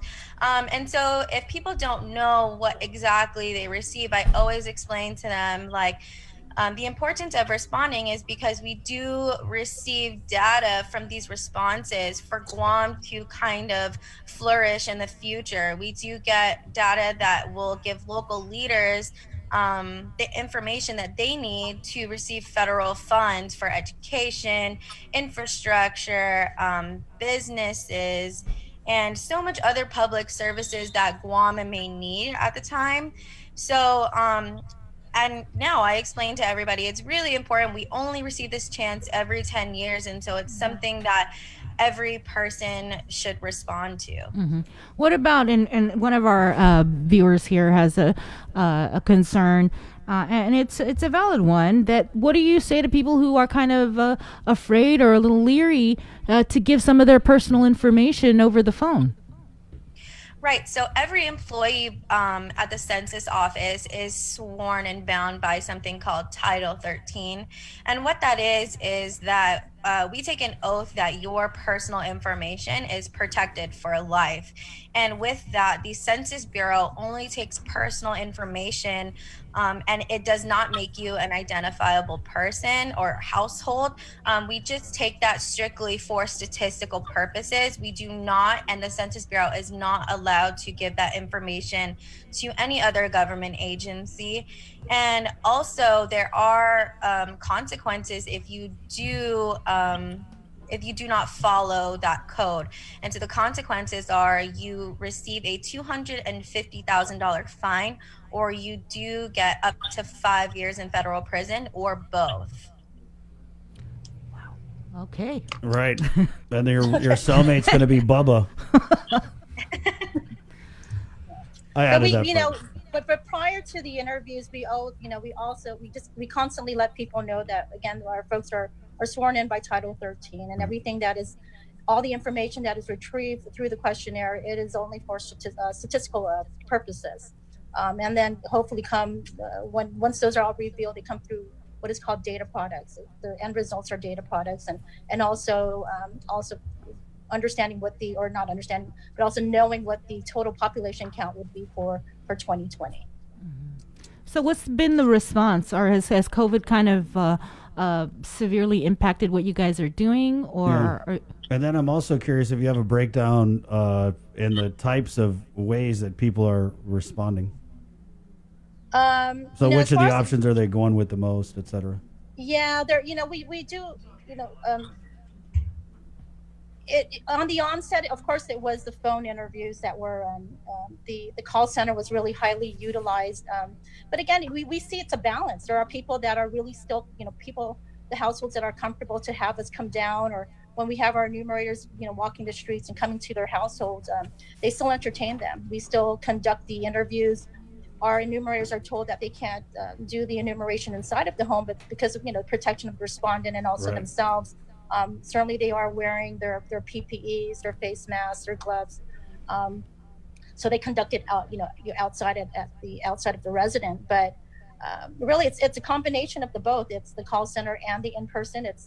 It balances. So it's really the preference of the individual, the household. Right. And that's why we wanted to get you on. So I had the visit over the weekend, and at our place when I got the kids, we're really just not.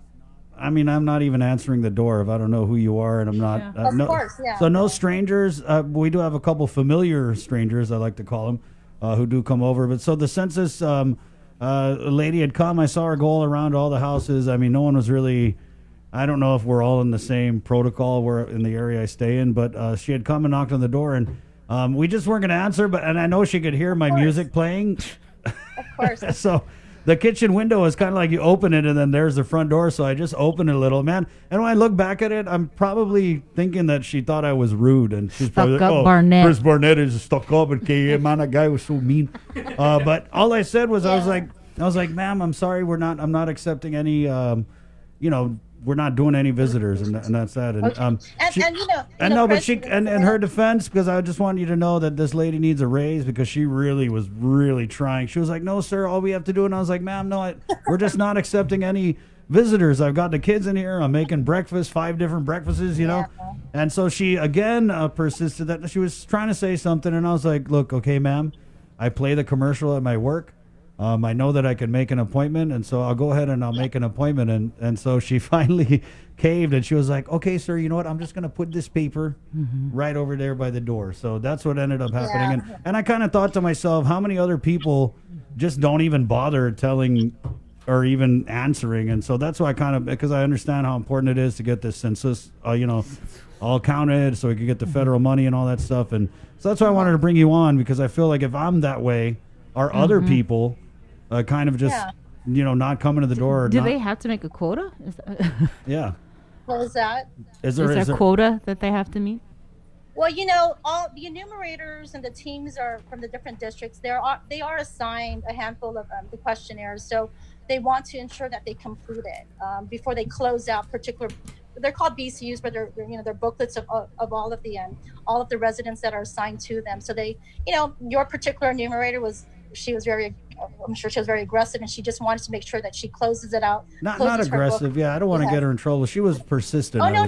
And we really recognize that the community, I mean, COVID is something worldwide, and it wasn't expected, more so for us too, right? And so we're very understanding of that for the community, and that's why the call center, and just with our media partnerships and just going out there and just putting through social media, through print ads, through the commercials, I'm just really emphasizing like, hey, you don't have to do it in person. There is the call center, and it's really easy. You just give us a call. If you don't know the number, just give us a call at 645-2020, and then just do the questionnaire via our call centers. Right. Okay. So I also wanted to add onto what you were saying, Bernie, that along with the call center hours, we do try and make it most accommodating for our residents to respond. Our call center is open from 8 a.m. to 8 p.m. So that gives, people that are at work or just really busy with the kids, the time to kind of find some free time to respond. So that's also one thing. And then, we really do accommodate if they email us. So we have folks emailing us, sending us messages through social media for special accommodations, and we'll do that. We'll make, again, we also have what is the census centers that's throughout the villages. Typically it's the mayor's office or a community center. If a folk they're not comfortable having it at their home, then we will make the appointment. So we try to do as much as we can to make the opportunity to complete the census accessible to everyone. Right, and that's why I wanted to bring you. Ladies, thank you so much for against the top of the hours. Thanks, Nikki. Thanks, Bernie. Thank you. Thanks, Nikki. Thanks, All Bernie. right, thank Be you, safe. Chris. Wash your thumbs. Okay. 645-2020. Thank you. There you go. All right. Okay, that number again is, as Bernie said, 645-2020. I hope you find that paper, Bree. Boy, we just struck out on the census response. They're like, we got to do a commercial. Call. These guys like batting 0 for 2 in here on the census. It's 8:03. We're KUAM FM in Hagåtña, Guam. We're going to go ahead and sign off to our viewers on KUAM TV 11. Thank you so much for watching. Hey, come on over to our Facebook Live feed. The water is fine. It's Edward R. Murrow award-winning water, so dive right in. We'll take a short break. We're coming back with Lieutenant Governor Josh Tenorio, and also the Department of Ag Director Chelsea Munya-Brecht, right here on the link on the Breeze 93.9. Good morning. We got your 6. At 6 a.m. with the link on Breeze 93.9 FM. Bree and I connect you with all the latest news and information you need to know to start your day. Then check back with Guam's news leader at 6 p.m. for the day's top headlines with KUAM News Primetime. From 6 a.m. to 6 p.m. and everything else in between with KUAM Digital, we got your 6.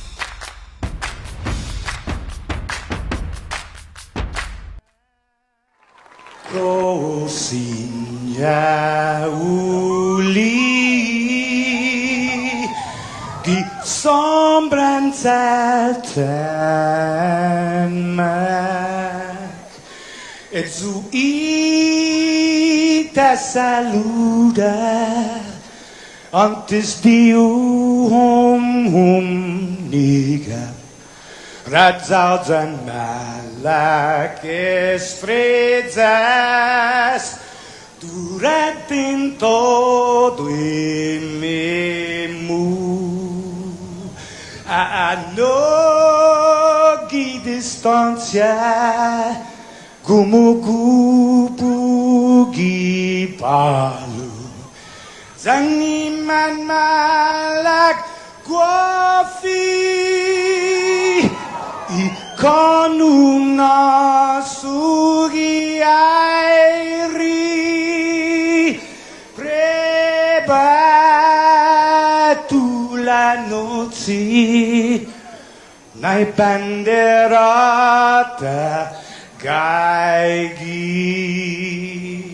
Pues atan fani bandera Kau esta pagua pumalala Giluk tanu man libri Sentami ti man ko badi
You sure are. Oh, thanks. I think I know that more than anybody. Yeah, you do. Hey, it's 8:12. It's the Link on the Breeze 93.9. Good morning, Guam.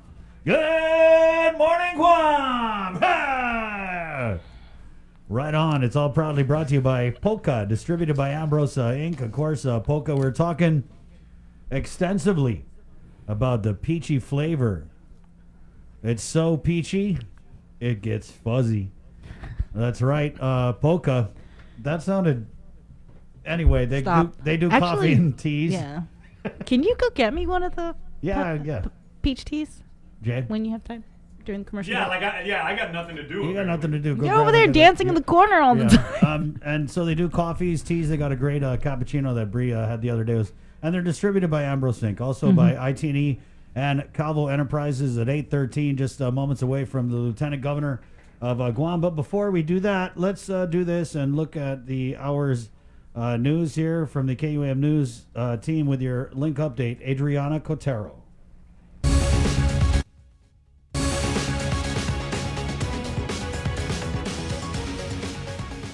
Hafa good morning, everyone. I'm Adriana Cotero with your headlines here on The Link. The Navy has identified the sailor who died last Thursday at Naval Base Guam as 23-year-old Gerald William Turner, Jr. He was a gunner's mate seaman assigned to the guided missile destroyer USS Rafael Peralta, which was here on a scheduled port visit. According to a Navy release, Turner was found unresponsive at a designated Liberty site on base. Life-saving efforts were performed on him until an ambulance arrived on scene, but he was later pronounced dead at the U.S. Naval Hospital. The cause of death is still being investigated. Turner was originally from Maryland and joined the Navy 2 years ago. Mark Mayo's federal drug case is heading to trial next week. Mayo was arrested in November 2019 after a drug raid in Estumbo. He faces charges of conspiracy to distribute meth and attempted possession of meth with intent to distribute. All parties went on a site visit to the Guam Army National Readiness Center, a larger venue, during a status hearing to discuss the logistics of holding jury selection at that location and the courthouse. Both counsels preferred and agreed upon jury selection to occur at the center. Mayo is scheduled for a pretrial conference for today, August 4th, and due to the availability of the Guam Readiness Center, the court pushed back trial to August 12th. From the Joint Information Center, the latest COVID-19 data as the island sees a jump in cases. The total of COVID-19 cases on Guam is now at 368, with 9 testing positive, 3 cases from GMH, 3 from DLS, and 1 from GRMC, and 1 case testing positive in Indiana. Of the 9, 4 cases had recently traveled to the U.S. mainland. To date, there are 58 active cases, 5 deaths, 305 recovered, and 6 currently hospitalized. 195 Department of Corrections employees were tested for COVID-19 on Thursday, July 30th. According to Major Antone Uggan, the personnel included civilian and security and were tested at the DOC facilities by the Department of Public Health. He adds that the Department of Public Health is leading the operation. He says there is no particular reason for the testing and it was something the director requested months ago to ensure the safety of staff and inmates. As of this time, no inmates or detainees have been tested. However, DOC and DPHSS are designing a plan to test all inmates and detainees in the next few weeks. DPHSS has started informing employees of the results, although Major Uggan did not have any information on whether or not staff has since tested positive. And that's the news for now. We'll see you at 6 tonight on Primetime.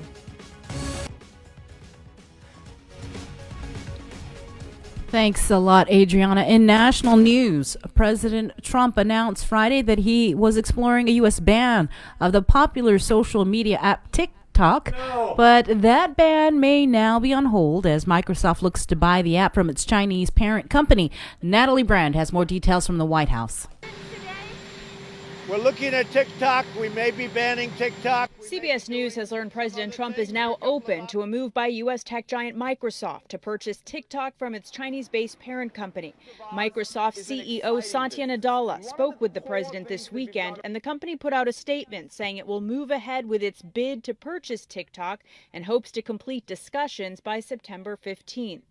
The Trump administration has raised concerns that the popular app may be sending private consumer data to the Chinese government. They can use these kinds of apps to surveil, track, and monitor you, which is why the Defense Department doesn't allow any military personnel to use TikTok. TikTok disputes the security concerns, saying TikTok U.S. user data is stored in the U.S. with strict controls on employee access. We're building the safest app because we know it's the right thing to do. While President Trump appears to have agreed to hold off on any action for now, there is bipartisan support if the White House moves ahead with the ban. I have been very opposed to TikTok. I was one of the first to expose the Chinese links. And I have urged that TikTok be closed down in America. Senator Marco Rubio, the acting chair of the Intelligence Committee, says he has long warned about TikTok, but adds if the company and data can be purchased and secured by a trusted U.S. company, that would be a positive and acceptable outcome. Natalie Brandt, CBS News, the White House. Report identity theft is one of the fastest growing types of financial fraud. Anyone can be a victim. Here are some best practices you can use to safeguard your personal and financial identity. Be mindful of phishing schemes, unsolicited emails, and text messages that includes links to phony, look-alike financial websites or even companies that you know or do business with. Be cautious with information you share on social media networking sites and don't post things like your address, phone number, date of birth, email, or social security number. Never release any of your personal identifying information, credit card or bank account numbers over the telephone, via text message, or over the internet, or by mail unless you have initiated the contact. Ensure your passwords are strong and secure. It's also important to pay close attention to your surroundings, whether at home or while you are out and about. Do not leave credit or debit card receipts lying around or in shopping bags. When shopping online, only use trusted and secure websites before providing any personal or financial information. Make sure the address bar changes from an HTTP to an HTTPS address and look for a lock icon next to the URL. That's your Banking 671 report, brought to you by the Bank of Guam and Coast 360. And finally, later in the link, our favorite part of the show, we're going to be continuing our Decision 2020 candidate interviews, and joining us today, our Democrat senatorial candidates Franklin Meno and John Ananich, and Republicans Tello Titequi and Joanne Brown. Our D20 portion of the program again kicks off at 9 o'clock this morning. And that's your news. Thank you. And that's your polka. We need to offer the lieutenant governor a morning libation. A morning No, libation. look at he's smiling. You want? Hey, well, what better way to start an interview than Right. offer? How would you like your libations, Lieutenant Governor? Yeah, I don't know what kind of show is it. We're talking. We've had Dr. Cabrera. Yeah, it's just been a crazy morning. Well, let's bring. So far? Go ahead. I was thinking that your 9 o'clock hour was going to be very interesting. It looks like it's going to be a fun time. Yeah. So again, our candidates, we got Bunker, Ananich, incumbent Tello, and then former Senator Joanne Brown. So it's definitely going to be some great talk. Man, Lieutenant Governor, I guess we'll just get things started. Thanks for calling in by Zoom. This is something we had asked. Wait, Chris. Yes. What is the libation you guys are talking about? Oh, he's like, hold on. Polka coffee. Can you see that? Polka. Oh gosh. Polka tea. Polka ice lemon tea and polka peach tea. Now, I know we said libation. You probably thought alcohol, but it's alcohol-free right now. Bree's actually got a flask under the table that she puts a little something extra in that peach tea. Yeah. Hey, LT, so... Sounds like you should have... never mind, I better not talk about alcohol mixology. Later. Yeah, after 9. LT, so I guess we'll just start. This is something we had asked the governor to comment on yesterday, and it's... that hot primary contest on the Democratic side of the ticket. I know you know the one I'm talking about. Congressional delegate Michael St. Nicholas and the challenger, former delegate Robert Underwood, as kind of the titular number 2 in the party. What are your thoughts on this race? It's a competitive race, and if you recall, I used to work for Congressman Underwood for pretty much the first 5 years of my career, he has extensive relationships in Washington, and Congressman St. Nicholas, when he first got in, managed to get a pretty good coveted designation in the Finance Committee. So it looks like it is a competitive race, I would say. And are you guys kind of staying out of it until after the primary? As that's usually the tradition, right? Yeah, I'd say that it's hard situation, I guess, in the primary when we're the incumbents and sitting in office. Whoever wins, we need to work with them. I just hope that no matter what the outcome, that we are able to work with a partner in Washington. It has been difficult this last year, and there's been peaks and valleys, but I hope that, based on the situation going on the island and the nation and just how divided the country is, I think that we in Guam need to try and find all the things that we can unite on. And I recall back in when I worked for the congressman that when Governor Ada and then Governor Gutierrez succeeded him, Congressman Underwood used to spearhead a Team Guam approach. And at that time, federal policy, there was uniform movement. At the time, the speaker was Joe T. San Augustine. And I would tell you that when I was a staffer on the Hill, when we have letters from the congressman, the speaker, and the governor all advocating for the same thing, it was very effective, and we're able to get a lot of stuff like the Excess Lands Act, and we mitigated from the BRAC closure, all sorts of stuff. So that we don't see that right now. I'm hopeful that for the rest of this year and definitely in the next term, whoever is going to win, I hope and I invite them to establish a good be a co-team leader with the Guam legislature and with us, and I think that we'll be more successful in our agenda. Yeah, I mean, it's kind of obvious when you look at the Are You Ready's campaign logo. I don't know why Chris isn't just saying it outright. Come on now. Bree, you brought this up with the governor yesterday. LT, what she's talking about is on the Underwood logo, there's that I'm in check mark. And I mean, I get it. I get what you're saying when you talk about being united on all fronts, right? But, that being said, how hopeful are you for the remainder of this term? Because it just hasn't materialized with Congressman San Nicolas. I mean, it's been contentious to say. I mean, that's putting it mildly. Sure. It's been challenging, but I have to say we're in a global pandemic. And, people want us to work together, and let's do it. All right. I try and be optimistic always. Yeah. But it has been challenging. It's not really convincing. But hey, I mean, ever hopeful. Got to appreciate that. It is what it is. It is. LT, so I guess just post cleanup. You were out and about over the weekend for the Give Us a Moment. Clean up your takeaways from that. Well, I wanted to say thank you to the entire community. It looks like this was one of the largest island-wide events that has ever been held. I imagine it's because a lot of the people in both the private and public sector are really anxious to make moves to normalize things, even though we're in a very abnormal state in our island and in the world in this period of time. But there's been a tremendous amount of support. The unfortunate thing is, we need to find ways to sustain it. And one of the long-standing issues, and we talked about this before, is this litter problem. I'm going to be steering the Island-Wide Beautification Task Force to really try and conquer on a policy level a better way for litter control. And I think I would tell you that I think our goal should be a universal trash collection program.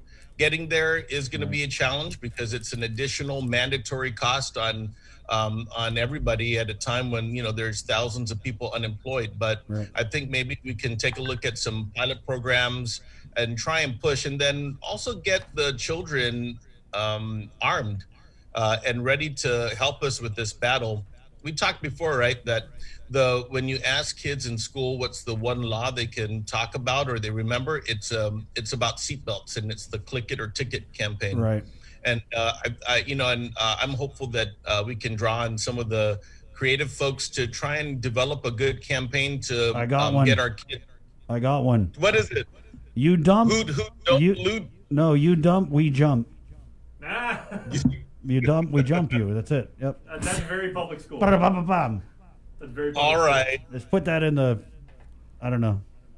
I got more. I'll come up with LT. But that's not in the anti-bullying list of slogan. Okay. Chris. All right. Okay. But I understand what you're saying. Yeah. It's got to be catchy, is what I'm saying. That's part of it. So I want to thank everybody that came out. There's going to be the coastal zone cleanup is coming up. They're going to try and refine and target that approach. But I think for this one of the places I went to, we did the cleanup at Fort Apugan going down through Snake Road. And then I was able to visit with some of my former colleagues at the judiciary who did a lot of work in Agana. But I went up to Chinese Park, and I just want to say that I'm looking at plans to really restore or recover that park and turn that into a good destination or landmark for our people and our visitors when they return. What's the deal with that park, LT? Is that something that is supposed to be maintained by like the Chinese Chamber or something? Or well, at one point it was, and there were some members of the Chinese Chamber that were insisting that they were paying the power bill, but the power's been disconnected for about 6 years. So are we going to? There's been some efforts. Wow. Some people had been advocating to sponsor it or adopt it and develop it. I don't think that that's something I would support. I just think that we probably recover it. It has a good vista.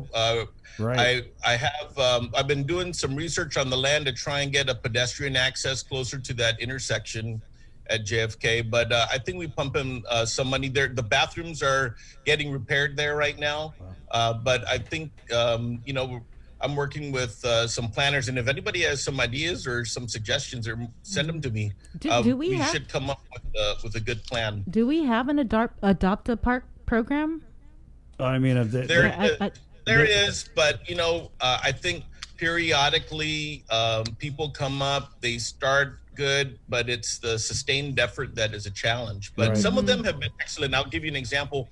The Rotary Club of Guam, the various chapters have done good work in EPAL, and they have also maintained that. Lions Club, despite getting hit with vandalism at the Liguan Park 1, are always trying to push things forward. But there's some money that we got from the feds to put some cameras, make sure that we put and what I'm trying to do is not I'm hopeful that I can get those cameras to be streamed so people could basically take a look. Hey, what's going? Help get the community to self-police. Right. And I guess it might also turn out to be a good support for people that are. You know how it is, Chris, when your friends tell their other halves that they're going to the park, but the other halves found out. Why are you addressing this to me? I don't know. I think you're the most. Well, I might have been at the park. No, I would say not now, but in previous years, I have a feeling you're the most picaroo one in that. There you go. Yeah, I'm retired. LT, going back to this Chinese park, are we still going to call it Chinese Park, or because when you talk about adopt a park, here's a case where it appears that the whole adopt a park. I mean, they adopted a park and then I don't know if the park turned 18 and they're like, hey, you're a grown up now, you're off on your own, but. Are we still going to call it Chinese Park, or is there any effort to kind of say, hey, Chinese Chamber, what's going on, or we're just turning the page on it completely? I guess it should be a balance. I mean, we'll have to start that conversation. They did, there was a tremendous amount of resources that were pumped in there about 20 years ago. Right. And there's some things that I think would remain that would recognize the longstanding contribution of that group on our island. But right. I think that, but there is a wider area in the park, and I think we can talk about it. I'm pretty sure there are still members of the Chinese Chamber that had participated many years ago in investing resources, and maybe want to some of the older generation that want to come back in and get it straightened out. So we'll work and partner with everybody. But no matter what, that is a public park. It's a resource for all the people of Guam, and look forward to having something that people can bring their families to. You're right. The parking is a challenge, but I think we can do some little, some minor changes to help more people enjoy it. I'm going to go back there. I forgot about that park, and he's right. It does have a killer view, and it's something that is in our inventory that maybe for whatever reason, I mean, obviously it's been neglected and overlooked. No, I was going to say, aside from the public parks, what about just the larger problem of illegal dumping in general? Yeah, so part of it I think is enforcement. I've been looking at the litter control issue and the statutes, and I met with folks at EPA that are kind of tasked with organizing that effort. So we've been working in the background with police and Parks Patrol and conservation officers, coming up with different ideas to think. One of the suggestions that we're looking at, but trying to be very balanced thinking about it, is whether or not we adopt the CAPE program for this. Do you remember that's where citizens were trained and authorized to give citations for violations? Community assisted policing effort, right? Right. Right. For the parking access issues, right, with disabled parking slots. And so we're looking at that, but I also want to make sure that we do it in a way to maybe reduce any potential conflict out there. Right. Portion of our population are very disattentive and they want to fight. So we need to make sure we have a good, safe approach. You know what I'm talking, right, guys? I do, yeah. You don't want to be like, hey, guy, that's against the law. I'm going to write you a ticket. And then, like, you jump. Yeah, that would be right. you jump. Yeah. I guess what I was kind of referring to is like with the Chico mayor, he's always been, very vocal about the problems with illegal dumping, it specifically in his village, right. And how, I think mayors have the enforcement authority to issue citations, but just as quickly as somebody dumps their trash and their white goods and they clean it up, they dump again, or somebody else dumps. Right. So, at the next, and we'll be having our next beautification task force in a couple weeks, and of course, we televise that. Mm-hmm. But there was Guam EPA did a waste study that really went to analyze what's in the waste stream and all the illegal dump sites, and we'll talk about that. But I'll just leave you with this: Mayor of Dededo, when I go out with her periodically looking at infrastructure projects and these issues, she told me that unfortunately Dededo's #1 agricultural product is abandoned vehicles. Wow. Because there's so many coming up. And I just want to give thanks to the Mayor's Council for their partnership. They're out there. They're going to get a whole bunch of the vehicles out. There's still a lot more that are need to be picked up after this next effort, and it's continuing. But on all fronts, we can figure out some ways to try and hold people accountable for leaving all these things. LT, we did a cruising, I want to say maybe a year and a half ago, but one of the ideas that you had kicked around was this kind of I call it bite the bullet for lack of a better term, but putting the dumpsters, GovGuam, let's just put the dumpster out there. Anybody who was going to illegal dump, don't do it. Just come dump your trash. We're going to eat the cost, bite the bullet, to kind of mitigate a lot of this dumping. And at the time we had discussed that, just the conversation, it seemed like it was pretty feasible for us to do. It seemed like it didn't really require, we're just eating the cost of it, right? But now that we're in this pandemic with the shortfalls, is this something that is still feasible to you now? Yes. So there's a couple things we're looking at doing. I had a meeting yesterday with Senator Kelly Marsh, and we're talking about having kind of like an amnesty area that people can just bring things and piloting that. And it's just what it is really. It's land use and permitting. So trying to find the appropriate government property that we can utilize. That we can get permitted as a staging area to be able to do that. Also, we have been working with Civil Defense to identify some staging sites in case we have some of the natural disasters, and seeing if we could use these temporary sites to open for to operate almost like mini transfer stations. I'll just say that it is an idea that we're pushing forward on, but the permitting is we have to get the permitting correct, and we have to make sure we get buy-in from the community, because we don't want to set up an area that indefinitely becomes a nuisance. Right. And so that is, but there's room to move. And Chris, we're still heading in that direction, and invite any public comment or suggestions to come my way to go ahead and send them. LT, in closing, any comments before we let you go and move on?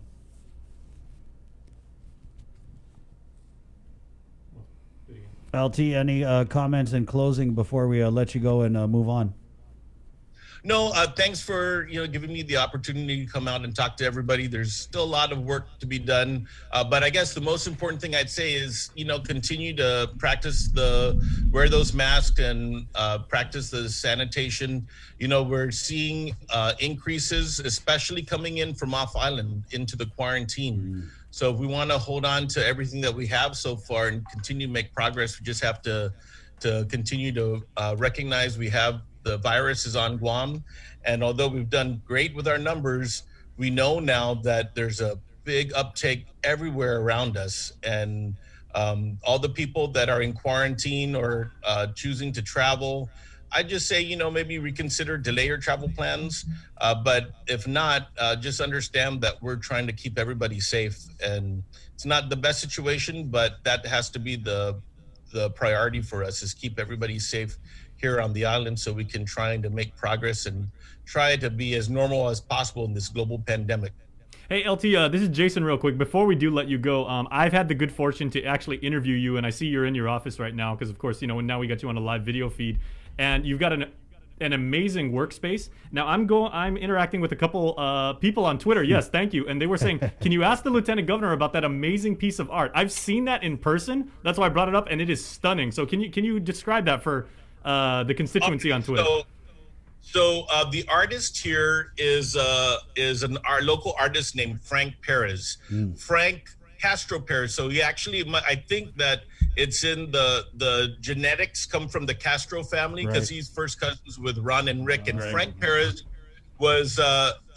has some excellent pieces. There's a big one over at CCU building on the ground floor, and another one at the legislature on the top right. So the one of the banyan tree.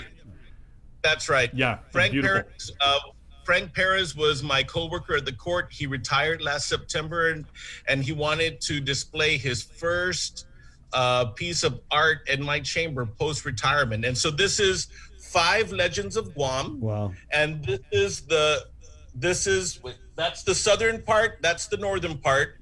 And you have in the middle is the story of the Lemai tree. You see the 2 chiefs, right, with their battle. Right. Where is that fish? The fish that tried to eat Guam up here. The one that took a bite out of East Agania Bay. Right. Yeah. That's right. We got the Disattentu boy, or here he is, that fled his dad to go to Rhoda. And then otherwise known as Chris Barnett. Right, and the 2 lovers. Right. Yeah, that's a great So piece. Chris and Sabrina, I know that you guys did on location at Election Commission, so be more than happy to be a location for your show sometime in the future. Well, we'll write that down, LT. Take you up on that invitation. Yeah. Thanks so much, LT, and we'll talk to you in a week. All right. Thank you, everybody. Stay safe. Wash your thumbs. All right, there you go, Lieutenant Governor Josh Tenorio. Yeah, that is a pretty interesting piece Beautiful. of artwork. Jason, thank you for allowing our Twitter constituents to find out more about that. No, some of the kids were just mentioning that, and I know, like I said, and that's why I brought it up, because I've been there right when the LT took office. And the funny thing is, in administrations past, it's always the governor who gets like that nice, for those of you who have ever been to Guadalupe, and you get that nice corner office overlooking, the bay. It's a gorgeous site. I mean, I don't know how you can get any work done when you have like a corner office with a view that beautiful. But Governor Leon Guerrero actually deferred to the LT, and she goes, you take that one, like I'm taking the office that was normally reserved for the lieutenant governors, and you went in there, and like it's amazingly decorated. I mean, very, very nice. And like the first thing I saw when I did a story there was like, just that beautiful painting. I was like, wow, this thing really pops. Yeah, it pops. Yeah. And obviously they've got some really good Wi-Fi down there, because as good as that looked like on the live Zoom feed, you really have to see it in person. So if he's given an invitation to us, I'd jump at that, because it's an amazing piece of art. All right, we will, Jay. Yeah, this artist, if he has a piece, if you go to CCU, there's that 1% for the arts thing. There's a couple hallways you can walk in after you pass customer service where they have just a bunch of really, sorry, I'm fangirling, but it's local art. They got a bunch of great paintings, and then also at the Guam Legislature, the piece by the same artist. It's just, roundabout shout out to our local artists. We'll take a short break and come back with some agriculture news from the Department of Ag. It's 8:42 on The Link, The Breeze, 93.9. Good morning. GU Self-Storage, conveniently located near the Harmon McDonald's. We offer affordable rates, online payments, and auto bill pay for your convenience. Plus gate access daily from 6 a.m. to 9 p.m. Call us today at 648-7867 for more information.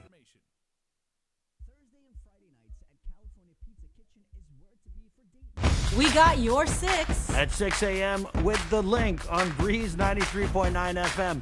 Bree and I connect you with all the latest news and information you need to know to start your day. Then check back with Guam's news leader at 6 p.m. for the day's top headlines with KUAM News Primetime. From 6 a.m. to 6 p.m. and everything else in between with KUAM Digital, we got your 6.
GU Self-Storage, conveniently located near the Harmon McDonald's. We offer affordable rates, online payments, and auto bill pay for your convenience. Plus gate access daily from 6 a.m. to 9 p.m. Call us today at 648-7867 for more information.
for a partner, someone who knows how to ride without even falling off. I think LT set the mood for this one. Go ahead, Jay. Takes me to my limits. Girl, when I break you off, I promise that you won't wanna get off. Yo, honey, let's do it. Ride it, my pony, my saddle. What's up? You don't want to dance now, Jay? Come on, dude.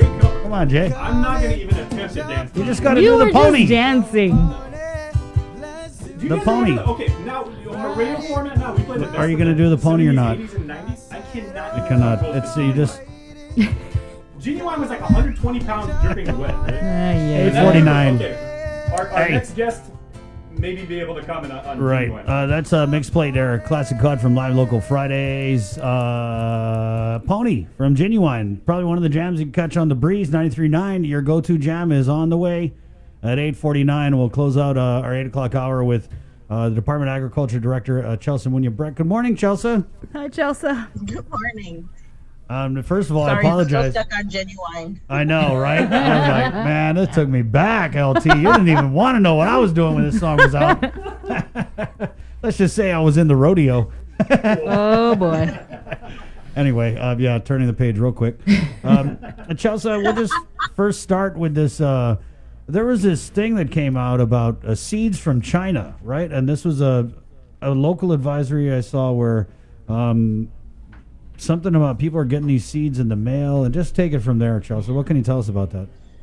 Well, so across the country, people were receiving seeds in the mail unsolicited from China. And I believe what USDA APHIS has determined, at least thus far, is that it doesn't appear to be malicious, although they're still advising people not to open or plant the seeds, but to mail them back into USDA APHIS to be tested.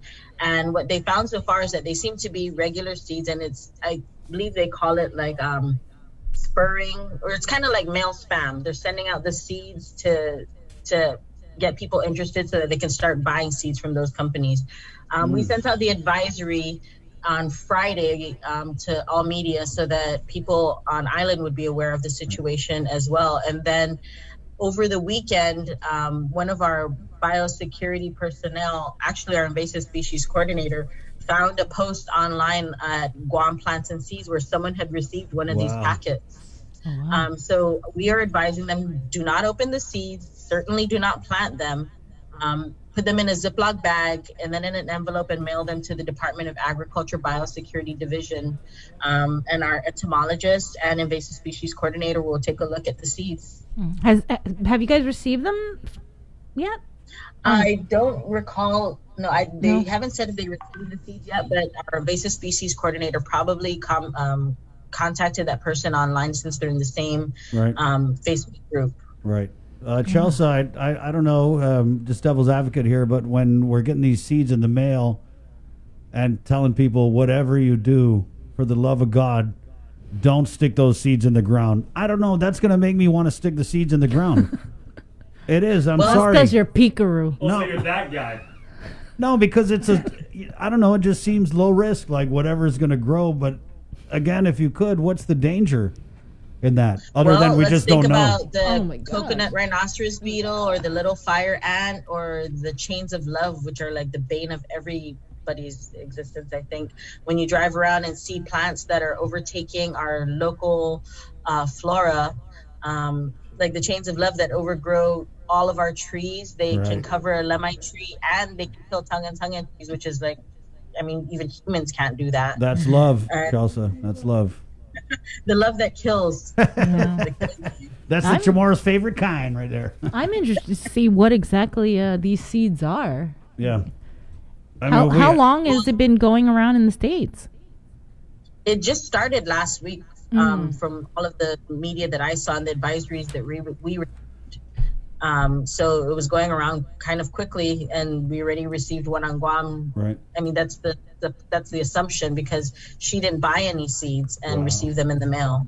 Wow. So I'm waiting for because in this type of thing, it's national news. I'm pretty sure there's going to be some bonehead who by next week is going to have what happens when you plant the Chinese seeds video. But you're right. I didn't even think about that, Chelsea, the invasive species part of it. You know what I would do just to keep people from opening it or planting it is just tell them it's COVID. You know, that's COVID seeds. Don't plant it. It's very dangerous. Or what were the powder that was going around? Yeah, the anthrax. Yeah, the anthrax. Right. And we've seen pictures of these. Like, just looking at it, Chelsea, with your ag background, can you tell just visually what kind of seeds they might be? I mean, there are some seeds that are easily identifiable, but not others. The lady that we saw in the one that she posted on the plant seed share actually kind of looks like black pepper. Right. I saw that. Mm-hmm. Yeah. I'm just reading this story on CBS. Right. On CBS News, and they're talking about the mystery seeds. Some of the ones they showed. They kind of look like poppy and seeds. These are different. So poppy seeds also kind of look like basil seeds too. Right. And the ones they saw in some of the pictures from the news media looked almost like citrus seeds because they were like more oval shaped, sort of like round and oval with a beige sort of seed cover. Yeah. Mm-hmm. It just seems like some diabolical Chinese plot to send out these seeds and they start planting them, and then after a year, the thing they plant turns human. Wow. I mean, it just. So, sir, yeah. Another way to look at it is that there are genetically modified seeds that if you plant them and then they grow and produce seeds or pollen of their own, they can cross-pollinate with local or native plants and then change the genetic makeup of our plants so that they can't produce seeds anymore, and then you have to order more seeds repeatedly just to be able to plant the same crops that you were growing. So there's a lot of different threats to planting seeds when you don't know where they're coming from and you didn't order them, or the company that sent them to you and you don't know what their intention was with those seeds. Yeah, you know, I hate to say it, but what pops into my mind when we talk about this is that Broadway show, the one with the Little Shop of Horrors. Little Shop of Horrors, yeah. That's what I was talking about. You planted a little big Venus flytrap growth. Don't plant it. Do not, yeah, exactly. It's not weed, guys. It's not weed. It's Chinese. And Fifi Campbell's not going to come sing to you. Yeah. Do not plant. Okay, so yeah, just wanted to get that. It's that serious. And thank you, Chelsea, for talking about the risks, because it just seems so like, what? We can't plant a seed? And I like how you put it out there. Hey, we've got 5 minutes. I wanted to also follow up because I was talking with a fisherman friend of mine the other day about this COVID CARES funds made available for both sustenance and commercial fishermen on Guam. Yes. Where are we with that? So we finalized the spend plan. We sent it off to the Fisheries Commission. So it's pending approval, which I expect we should get back relatively quickly, with also the application process that was approved. But I think one of the best things that came out of this is that our fisheries biologist and we got to sit down and talk about this at length. We went through analyzing all of the documents from commercial fishers. We've come up with a list of groups. There's a tier 1 commercial group that has all of their invoices and documentation that can validate their loss of 35% revenue or more. And those guys, we have about 11 of them who will be paid out about $158,000. Their economic revenue loss ranged from $39,000 to $1,100 from a period of January through June. Then we have the second group of commercial fishers who were in business for less than 5 years, and their payout is about $64,000. And then tier 3 were the group of commercial fishers who don't have consistent documentation, but they have receipts that validate that they are selling their fish commercially. And there are about 13 of them who will be paid out $1,200 each. And then we have 749 sustenance fishers who will be paid roughly $1,000 each. Wow. Yeah. So one of my friends is he called it a slasher. He's like a sustenance fisher, but whatever the extra catch they have, they sell it in the village. And, it was really cool, Chelsea, because obviously people like this, they're eligible for these funds you just proven. And he was really thinking that he wouldn't be. But the guys he was talking to from your program were like, no, you guys are covered. And I just thought it was interesting that even those I don't want to say the bottom level, but these are like sustenance guys who they sell them couple, Tataga, the Palaxi or whatever for gas money and stuff. And I'm just glad that those people weren't left out of the loop, and they're getting a little. Oh no, something. absolutely. We with the fisheries group, we sat down at least 4 different times going over all of the applications or all the registration information, all the numbers, and we made it a point to call everyone who identified themselves as commercial. We made it a point to make sure that even guys that they knew who hadn't registered or who were identifying themselves as sustenance, we made sure to emphasize to them, if you're selling any of your fish, we want to include you. And for those who aren't selling any of their fish, we still want to include you. We didn't want to leave anybody out. We tried to make the process as fair as possible, and just be sure that we get this money out to our fishers. Right, and yeah, it was funny because my friend was telling me about the conversation. He kept telling the guy, like, yeah, but I only catch, and I don't really, I mean, sometimes I sell in the village. I don't think I qualify. And he was like, no, you do. And he ended up not like turning in his app, but I just wanted to commend the staff for really walking at least a few people that I know through this whole process. Chelsea, it's 9 o'clock. Where we got to go. Thanks, Chelsea. Yeah. Thank you, guys. All right, stay safe. Yeah, stay safe, and we'll talk right, to you you again. too. And you don't plant those seeds. Yeah. And Wash your hands. Wash your thumbs. Ooh, touche. 9 o'clock.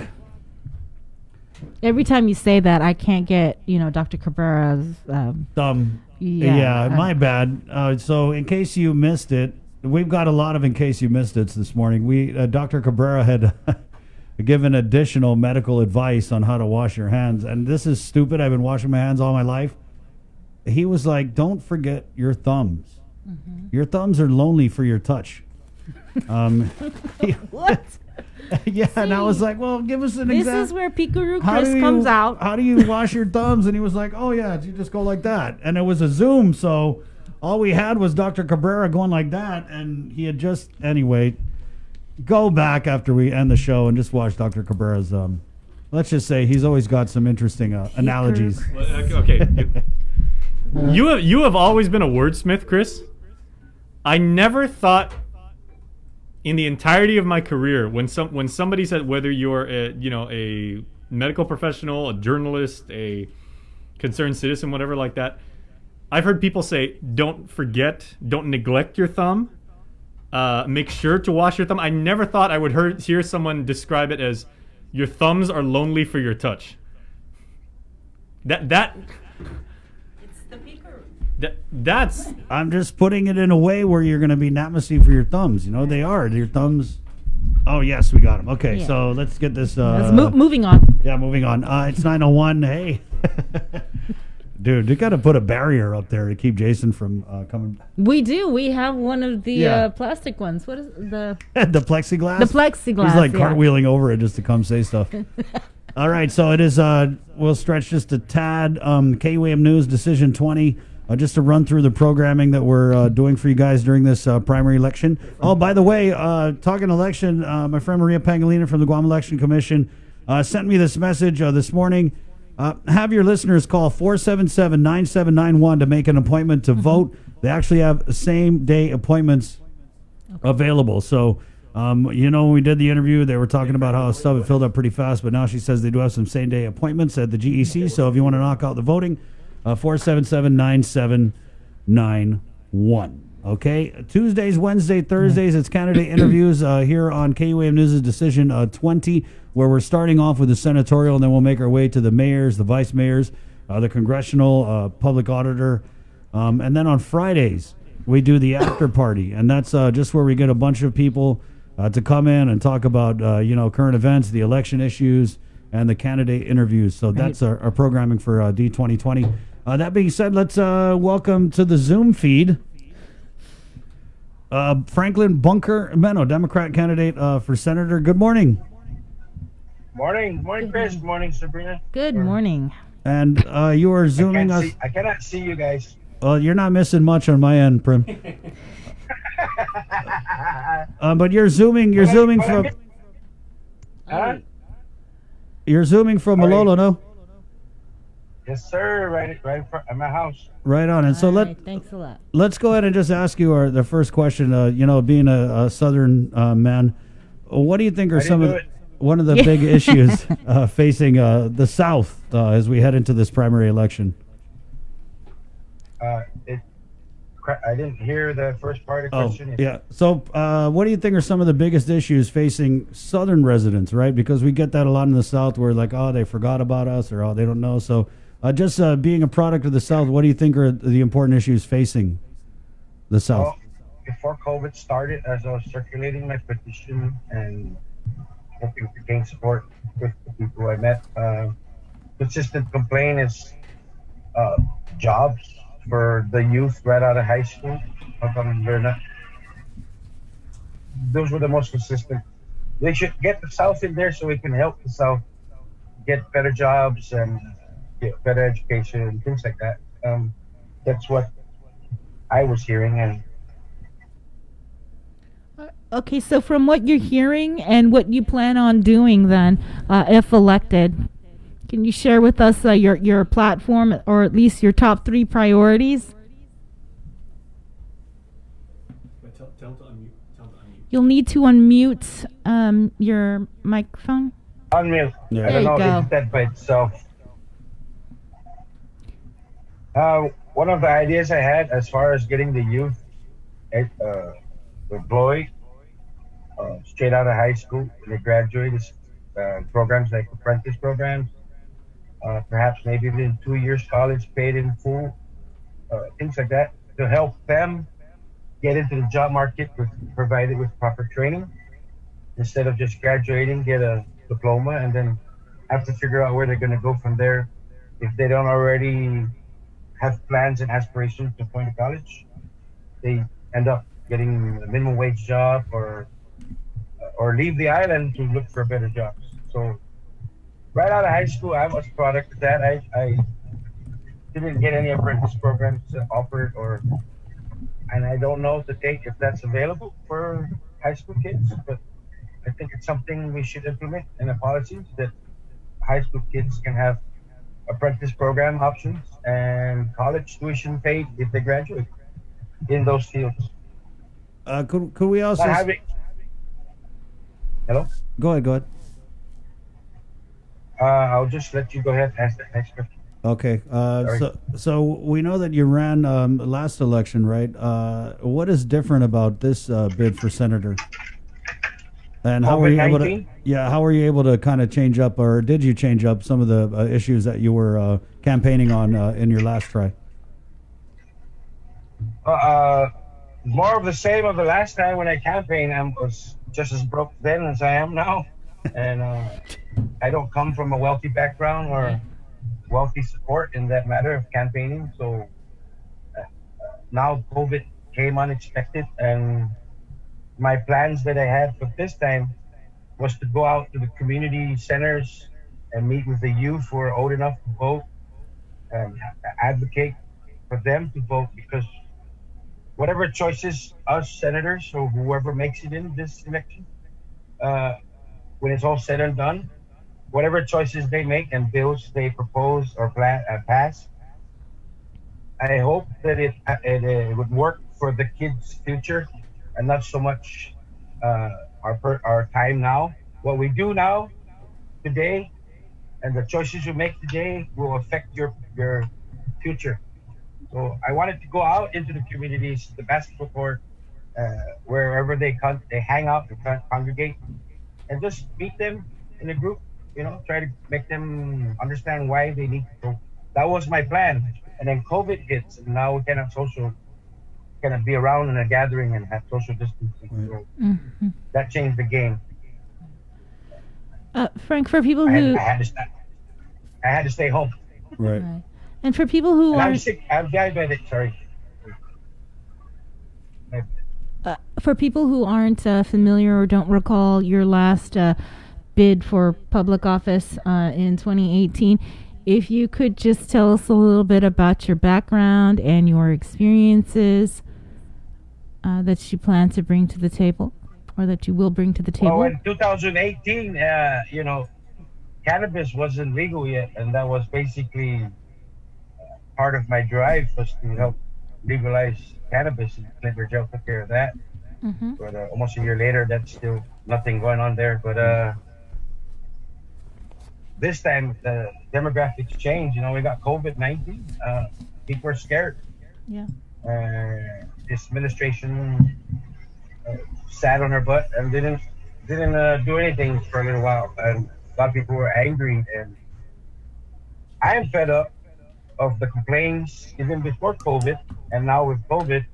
It's another reason why I stepped up to see if I could bring something different to the table. Grassroots struggle. I came from struggle, humble beginnings. That's the kind of stuff I think people want to see. They want people to get in, that know more about people than. Right. So what again is your platform? You were talking about education. The three E's. E's. I just named it up. The 3 E's: the environment, education, and enforcement. Ecology, our dumping situation, the marine life, trash. You know, all this stuff are priorities for me.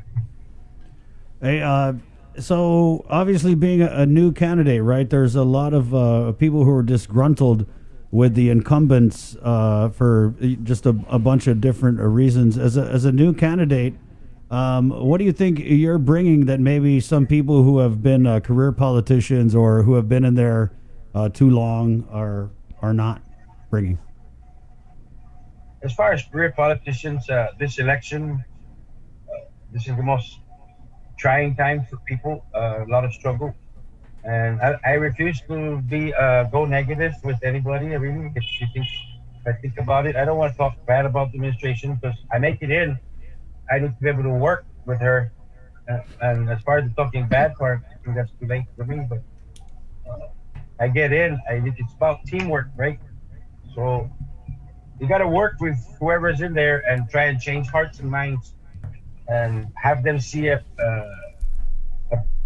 your idea by inspiring them to think it's a good idea and move forward instead of stifling it because you disagree. Let's try to change the concept in our politics. Agree to disagree and move forward. Stop stifling other politicians' attempts because you don't agree. That's been a consistent problem in our legislature, and I bring to the table something different because I know struggle, and I've also had a time where I didn't struggle. So the only thing I can think of, sir, is bring different concept and different mentality, a different heart, a different mind, and help people change because we have the capacity to change. Right, that new perspective. So when you talk about incumbents and stifling, you're right. There has been a lot of times where our elected leaders just cannot agree to even disagree or even work together. But then on the flip side of that bunk is that we have the Democratic supermajority, which has pretty much acted as a rubber stamp for the administration. Now, I know you said you want to work together if elected, but how do the senators and you, if you do get a seat in the legislature, how do you guys plan to hold the administration accountable? Because people are talking about that with this Democratic supermajority, that they have failed to police their own party. Well, on a moral standpoint, a lot of things that happened during this COVID. Hello? Yeah, Brad. Well, the things that happened since COVID has shown true colors in quite a bit of our elected leaders, especially the top seat. Didn't hear much from Josh. I don't know why that is, but they just, they didn't expect any accountability or, let's say, Candid News didn't, if you didn't do any FOIAs or look into some investigations and things, we might not even have found out what was going on during the COVID. So, I'm not surprised that when it comes to making money that people get clouded in their judgment, especially if they're used to it. When you're poor, the only thing that's clouded is the sky when you're looking for something to eat or go out and make money so that you have something to eat. So some of the people they put in there to take care of, like the Pacific Stargate, Pacific Star, these people are well off and they displaced over 30 people who had the option or might have had the option to take those jobs. that's corruption in its highest level, if you ask me. But then again, I'm not part of that party or that group. So I don't really know much in the inside side. But from the outside, like the Bank of Guam getting COVID Heroes Act money, and then the governor being her family owning the bank, that in itself is conflict of interest. So corruption might fall hand in hand with that. Mm-hmm. I wanted to talk about Frank, your 3 E's. I think we should hear a little bit more about. Maybe we're running out of time, but real quickly, environment. We talked about illegal dumping. What are your solutions to address this? I think we should stop charging our residents to throw their trash in or to dispose their trash, which would probably deter illegal dumping. When they used to pick up the trash before they charged us, I didn't see as much illegal dumping because they didn't have to pay. And some people that do the most illegal dumping are either drug addicts or just poor and they can't afford, or they're having struggles to afford dumping, and it's really expensive. And on the dumping, why are we putting trash on the ground on top of major water tributary of the South is beyond me as far as that concept. So I think we should recycle. Is our goal that we should set for the people of Guam is to itemize all trashes and dispose of them or turn it waste to energy or ship it off the island. Okay. That's the stuff we don't have now. We just put in a bag, throw it in here in Malolo behind my house, about half a mile. You know. Well, thanks, Mr. Meno. You have about a minute and a half just to wrap it up and give your final pitch to why people should vote for you. Well, people should consider voting for me because I know people. I come from struggle. I come from humble beginnings. I'm not buttering up. What you see is what you get. And, you know, we're humans. We're not perfect. We make mistakes. And if you continue to make mistakes, then, you know, you have issues. But if you make mistakes, failure is inevitable in anything. And if you give up, you'll never succeed. Which is why I came out for a second time, because if I gave up, then I'll never know. And I didn't want to just wonder. I'd rather have tried and failed than wonder if I could have succeeded. So that's my drive as running for senator, is bringing to the table what's hardly ever seen on the table. Someone who's not a career politician, doesn't know. I don't know anything about it. I just know that we've been tricked all this time. Promises made during election season and never delivered, until around election season, then some of the things they promised get delivered, and it's only because they want to garner more votes. So with that said, I am asking for people to give me a chance to bring something different, because I know what they're going through. Okay, that's the difference for me. All right, thank you so much, Mr. Meno, and good luck to you. And Okay, all right. And we'll talk to you again after the primary election. Right on. Wash your thumbs. 9:17. Again, if you're just tuning in, wow, you miss a lot. But we're doing our KUAM News Decision 2020 candidate interviews. We'll start the clock here for Minority Leader and Incumbent Senator Tello Taitagui. Good morning, Senator. Good morning, Chris. Good morning, Sabrina. I guess we'll just start right off the bat. And, you know, our last candidate, Sue Bunker, and I has brought up a point that has kind of become a recurring theme. It's the throw a bunch of stuff on the incumbents, right, and demonize the incumbents. Just as an incumbent and someone who's, you know, had your share of terms in the Guam legislature, I guess how would you maybe not defend that, but how do you justify electing people back to office in your case? So I guess just, why should people vote for you, an incumbent, over someone who is new? Well, I think the advantage that the people of Guam have, not so much us, you know, the incumbents, but I think the advantage that the people of Guam have is to see our record, to see what we're doing, to test us out, to follow along. You know, to follow along whatever. But is Frank still on? I can hear him. We're gonna mute him. So. Okay. I see Frank. You know, I'm from the South too, right? So from Minarahan, and I know who Frank I almost is, want to bring him back on and let him debate because we could like Tello versus Ray Tapasnia part 2. Later. Later. Okay, go ahead, Senator. We don't take your time. Like I said, you know, the advantage for the people of Guam that have is they can watch what we're doing and see our record and see if we're doing the job that they expected us to do. Sorry, I had to just get a second to get over that. So, Senator, just on your end, what do you think were some of the accomplishments that you made in the last term that you're proud of? Well, I never gave up, considering the atmosphere that I was, in the situation being in the super minority, which is really difficult at times.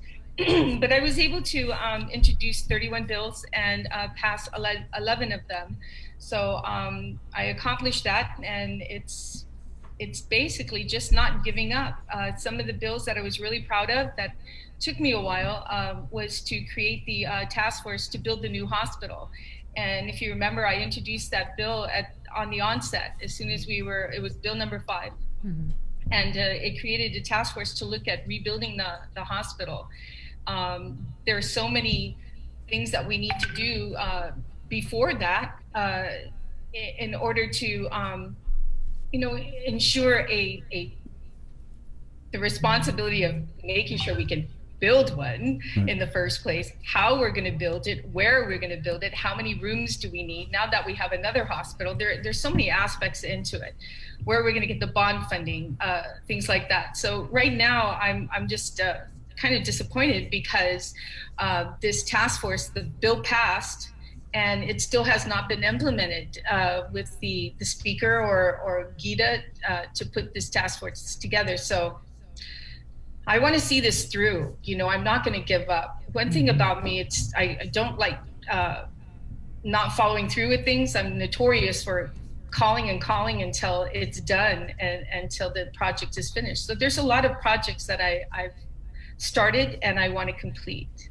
Right, and it'd be interesting to see what happens with that public law, considering the fact that the Army Corps of Engineers concluded their report, their assessment, and we've heard from the administration that really the route they want to take is building a new hospital. Yeah. Right. All along. Yeah.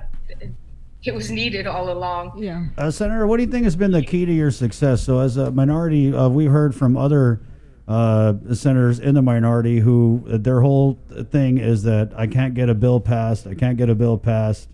But you've managed to get 11 bills passed. So what do you think is the secret to that, I guess, relative success when you compare it to other people in your minority who, can't seem to get the legislature to give them the time of day?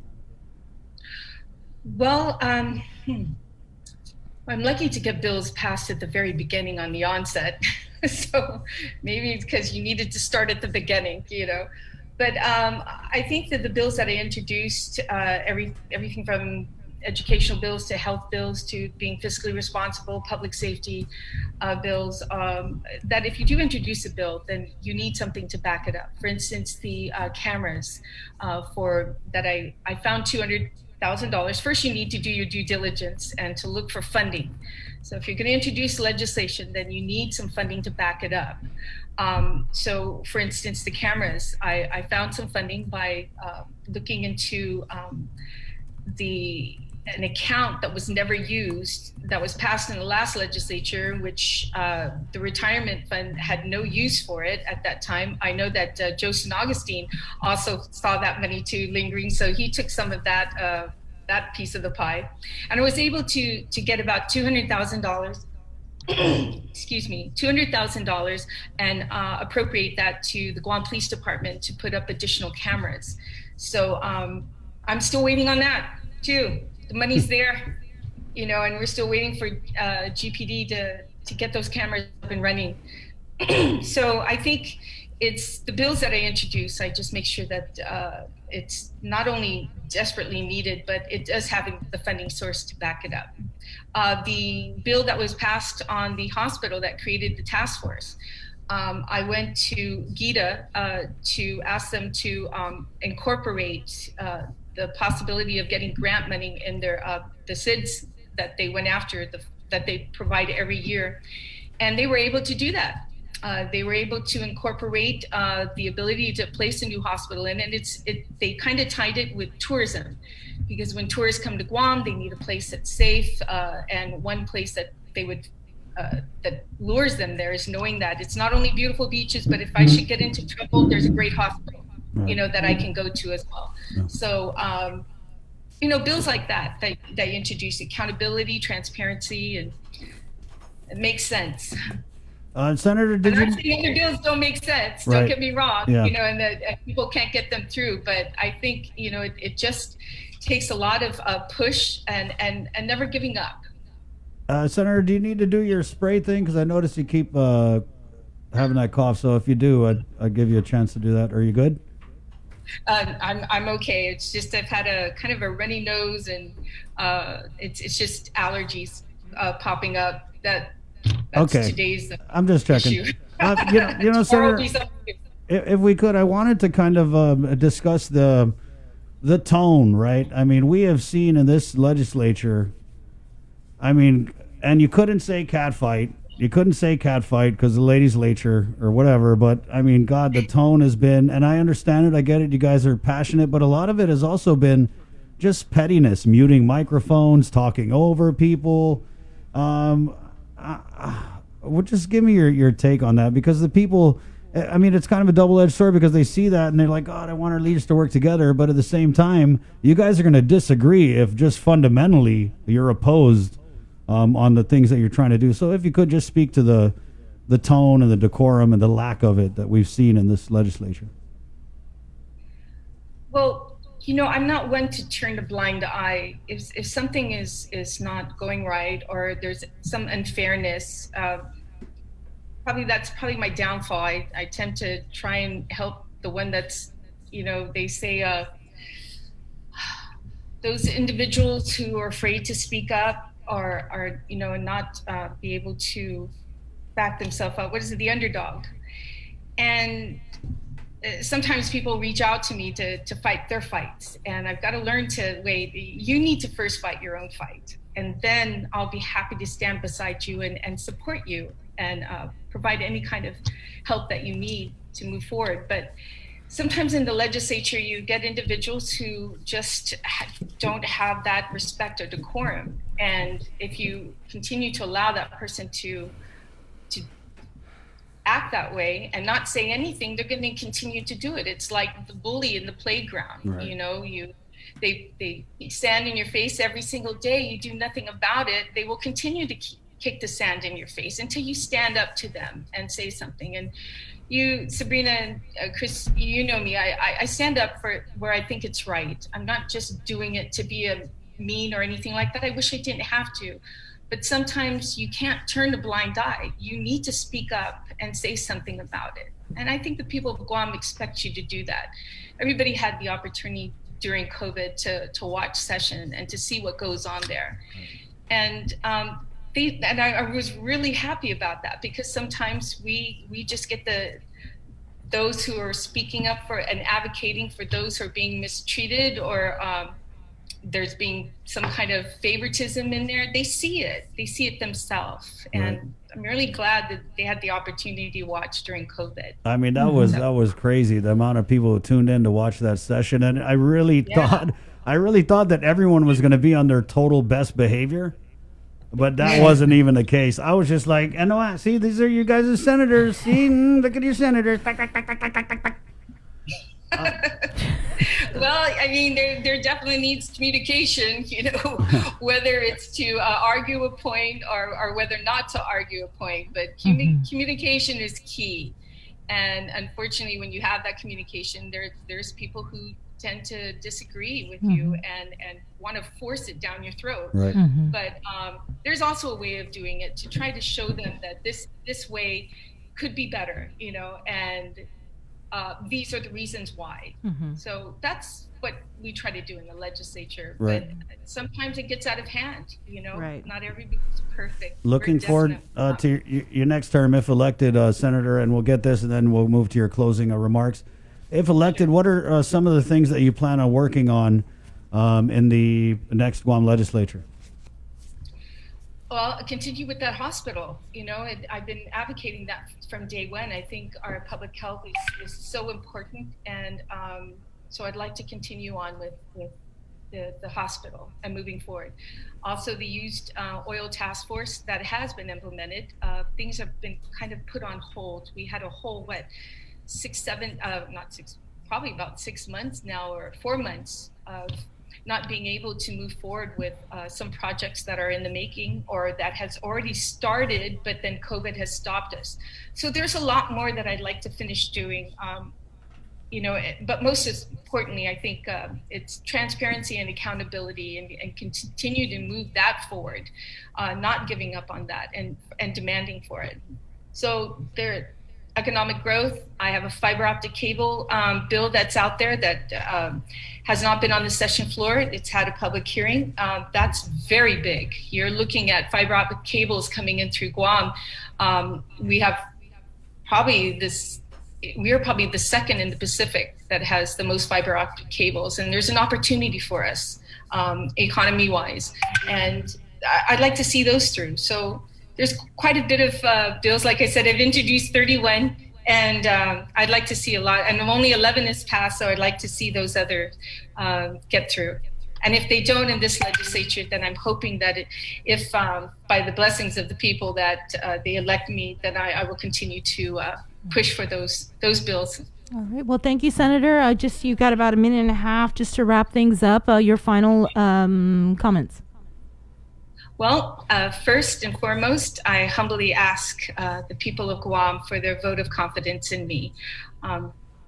I've done a lot in this legislature, and I'd like to continue to do more. And that is, like I said earlier, to follow through with some of the bills that I've introduced, and to move forward with those that were passed, to make sure they see their end result, their goal. I'd like to thank you, Sabrina, and Chris, for the opportunity, and Jason, who's out there too, for the opportunity to have us on the legislature, to speak up, allow us to bring forth all the work that we've been doing. So I greatly appreciate that. But most of all, I think you're going to need somebody in there that is not afraid to ask the hard questions.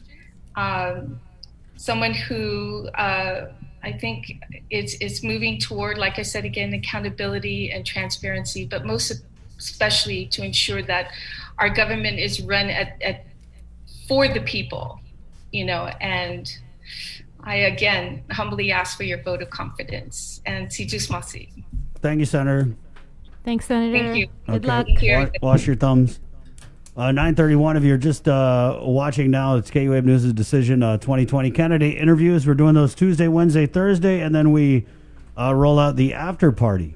That's on Fridays, where we get a bunch of different people from a bunch of different walks of life to come in and discuss election issues and election events. That happens Friday, 9 to 10. So Tuesday, Wednesday, Thursday, we do these candidate interviews. And that being said, we're going to go ahead and bring on our next candidate. Are we ready? Okay, stretching. He is a newcomer to politics. He's former police officer.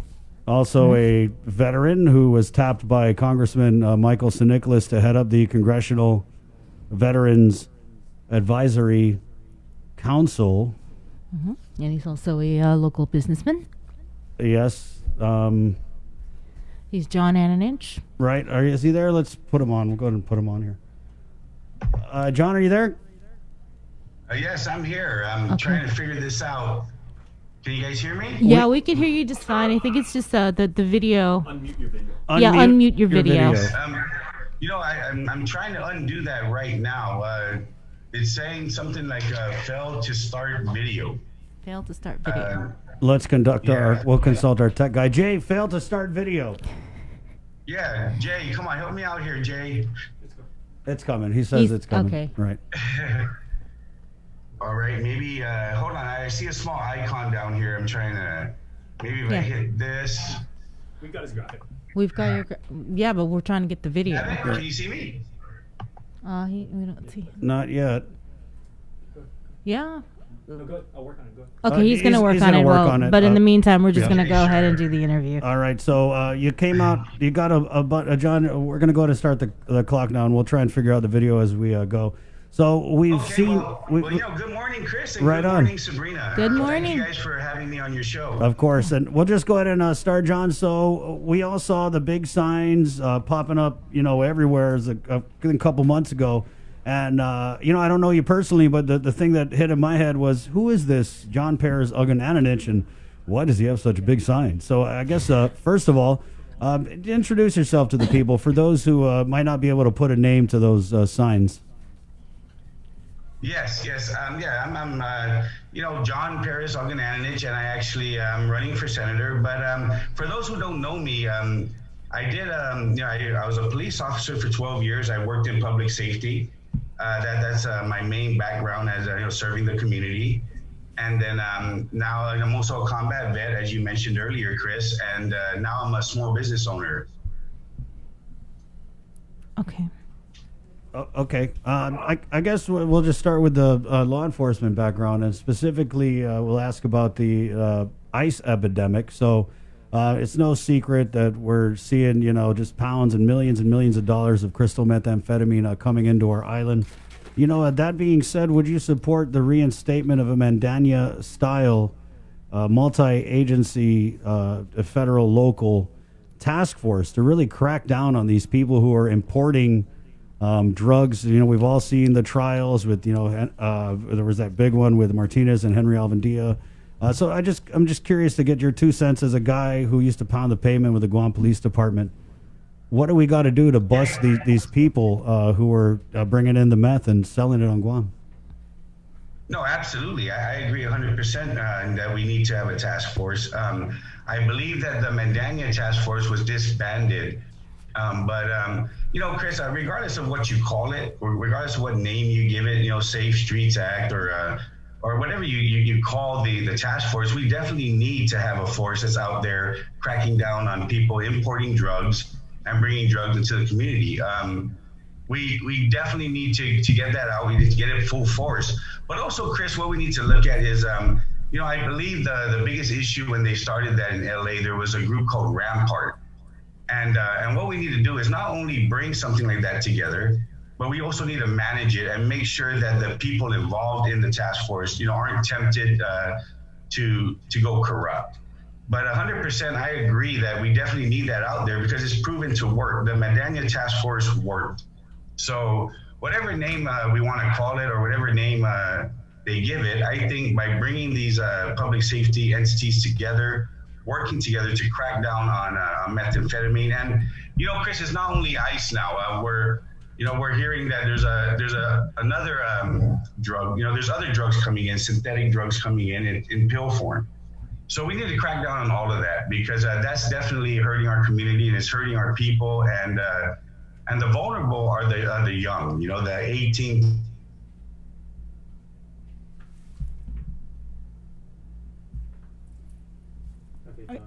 Are you there, John? John, are you there?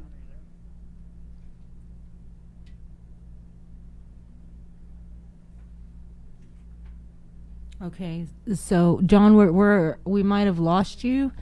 I'm not sure if he's still is he still in the Zoom room?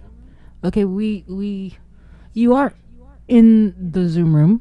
We're hearing that there may be a connection issue. If you could just keep talking. I mean, we can't see you, but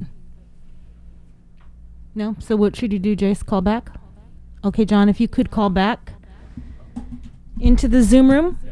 Right, and we'll just take a short break and figure this out here. Again, it's KUAM News' Decision 2020 candidate interviews on the link on the Breeze 93.9. Good morning, Guam. Thank you, America. GU Self-Storage, conveniently located near the Harmon McDonald's. We offer affordable rates, online payments, and auto bill pay for your convenience. Plus gate access daily from 6 a.m. to 9 p.m. Call us today at 648-7867 for more information.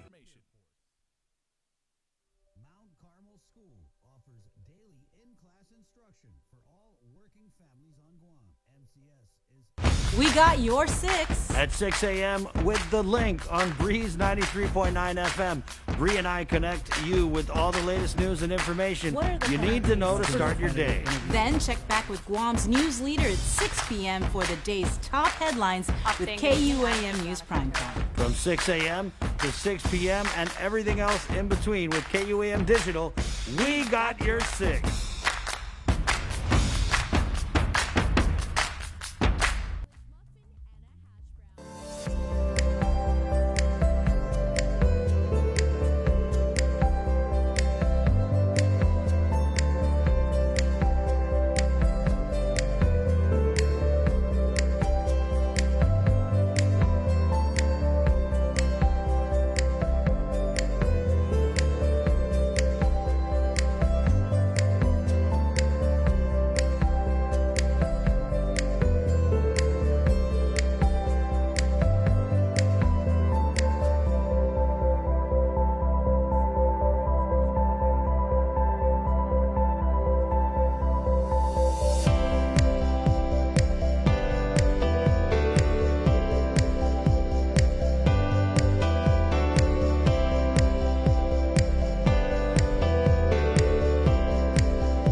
Good morning. It's the Breeze 93.9. Let's go ahead and get candidate John Ananich back on here. John, do we got you now? Are you here?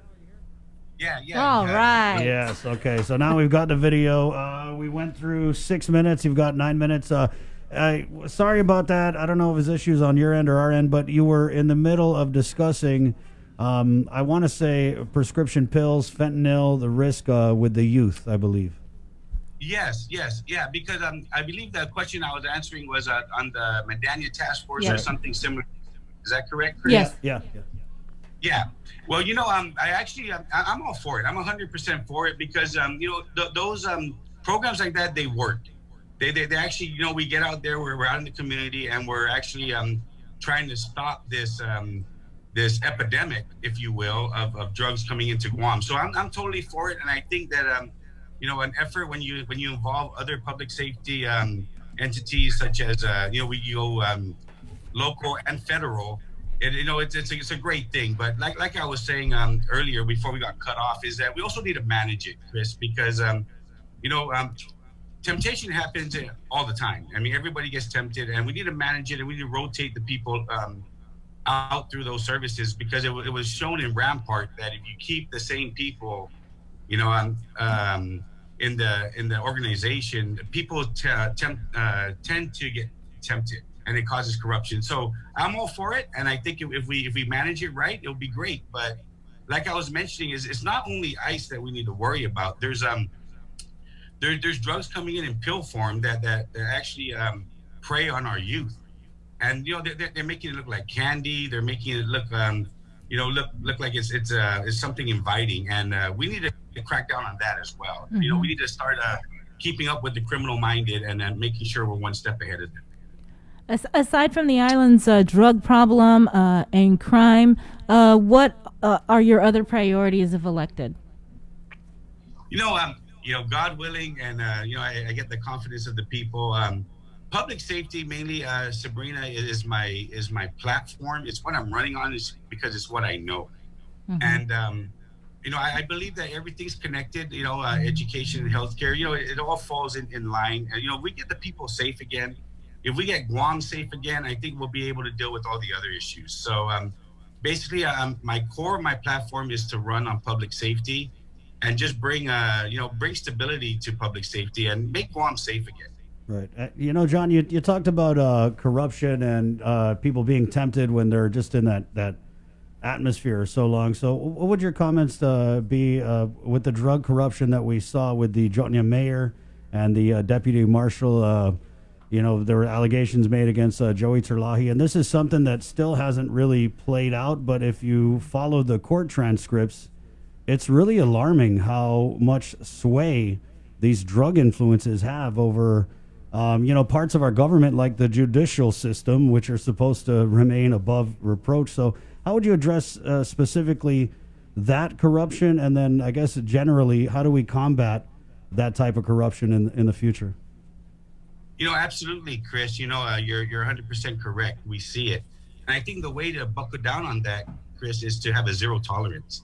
We definitely need to ensure that we make them an example. We have to have a zero tolerance issue when it comes to any type of corruption, whether it, and not only government, it happens in the private sector as well, and we see it. But if we buckle down and have a zero tolerance attitude towards it and treat it that way, I think we can overcome it. We definitely got to buckle down, and we got to stand firm, when it comes to corruption, and address it accordingly. Right. So I mean, what are your ideas then to police the police, to police law enforcement? Yeah, if again, God willing, and I get the confidence of the people, is to have oversights. But what I saw a lot of lack of with the current legislation is the oversights. We need to hold them accountable, but the only way to hold them accountable is understand what's going on. So if we want to not have any oversight hearings and not understand what's going on, and I think especially with public safety, we should do it quarterly. We should just every quarter have an oversight hearing and say, okay, what's happening?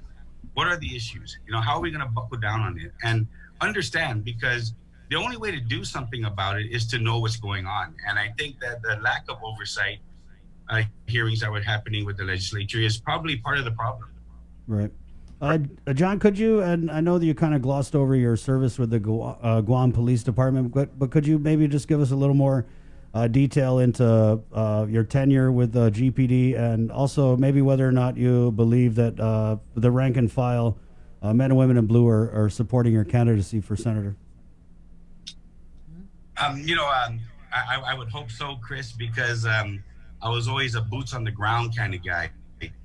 In 2005, when we finished our cycle and we were pushed out into the community to protect and serve, since then it took 12 years for my cycle to get promoted. There's really no true retention program with the Guam Police Department, and that's something we need to fix. You don't have people knocking down the doors at Department of Administration to become a police officer these days, and rightfully so, because since I left the department in 2010, I left in 2010 because I ventured off into a small business, but I remained on the department till 2017 as a reservist. And the issues that I had back then, the reason why I was forced to leave, I was actually forced to leave, Chris, because exactly that. There was no retention program. We weren't getting promoted. So every year I was getting into more and more debt without accruing any new debt. And it was because they didn't have a retention program or a promotion program. So basically, I had to leave. And that's something we need to fix. We need to get people, we need to have a retention program. We need to have people to want to be police officers again, because I'm telling you right now, it's a great job. It's service. It's service to the community, and it's thankless. I mean, let's face it, Chris, nobody really likes a police officer unless they need them. So it's a very thankless. I love the cops.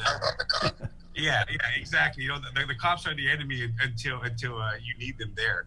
But the hard truth and the reality is there's not enough police officers. And people talk about on the internet now. If you look at the internet on Facebook, everyone's talking about defund the police department. and everybody in the mainland is, you know, responding to it. But the fact of the matter, Chris and Sabrina, is Guam's police department, or public safety in general, has been defunded for decades, for a very long time. And I think what we need to do is stop defunding it and appropriate the funds to adequately, you know, give these people the money so that we can bring in more police officers, because that's what we need. You know, everybody wants to talk about you know, when it's election time, and you hear it, and you know, I'm not, you know, I'm saying it too, and that's my platform, is because it's what I know. But you hear everybody say public safety is an issue. We need to get more police officers. Mm-hmm. It's a lot of talk. It's a lot of talk, Chris, and enough talking. Let's do it. If you really want a safer Guam, then the fact of the matter is we need more police officers, and we need to fund public safety. Not only police officers, but, you know, DOC, you know, the marshals, everybody under public safety needs to be funded. And I feel that if we can do that, if we can fund them appropriately, then we can definitely start to see a difference in how public safety plays a role in our community. Right. Because John, you have about a minute. You have about a minute to just wrap things up. Okay. Sorry. It was actually that disconnection. I lost a lot of time, and you know, the landscape on campaigning has made it so hard for us to get our message out. And you know, Bria and Chris, I thank you so much, you know, for allowing me this opportunity.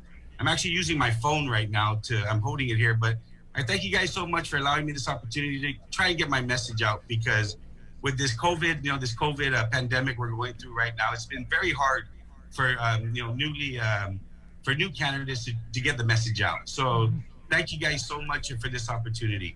Right. Well, John, we'll check back with you after the primary. Yeah. And just so you know, we did stop the clock when we lost you on the disconnection. Okay. Just to make sure you got the same time as everyone else. Yeah, and you know, 15 minutes is very hard to get the message across, you know. But I'll come buy some ads. So much for 15 minutes, Chris. Okay, John. But we'll check. We'll check back with you after the primary. Got it. For another round. Most definitely. Thank you guys very much. You guys have a great day. Okay. Take care. Wash your thumbs. 9:50. We'll go ahead and close it out, and with a former senator with the Guam legislature, Republican side of the ballot, Joanne Brown, former Senator Joanne Brown. Good morning, Joanne. Hey, Chris, how are you? Good morning, Chris and Sabrina. Good morning. We're doing pretty good. Yeah. Well, it's good to talk to you. It's good to have you guys back on the airwaves in the morning. Thank you so much. We'll just get right into it, Senator, because the clock is ticking now. Sure. We have incumbents, right, who have been in, and people have been, you know, talking smack about some of the incumbents. What we are also seeing is an attempt to return to the service from, you know, Frank Plaza Jr., obviously yourself. So I guess we'll start there. What prompted you to run for senator after, you know, kind of taking a break? Chris, as you know, Chris and Sabrina, it's been many, many years since I ran for office, and probably politically I'm the oldest candidate, because in terms of service, you know, I first ran for office 26 years ago and was able to be elected by the people to 6 consecutive terms. The reason I'm running, to be quite direct, I'm really concerned and a bit dissatisfied with the leadership direction that I'm seeing out there right now, particularly in the Guam legislature, with the lack of check and balance. I mean, as we've often discussed, we're going through some very challenging times with this whole pandemic. It's had tremendous impact on our people, tremendous impact on our economy, and just our day-to-day way of life that we're used to. And I expected more. I expected more leadership to stand up and be more engaged and be more responsive and be more active. I don't see that. I mean, I see the legislature going into session for a day or two, and then you don't hear from them for weeks. And having had the experience of being in the legislature myself, I was just dissatisfied. I had not ever expected at this time in my life I would run for the legislature again.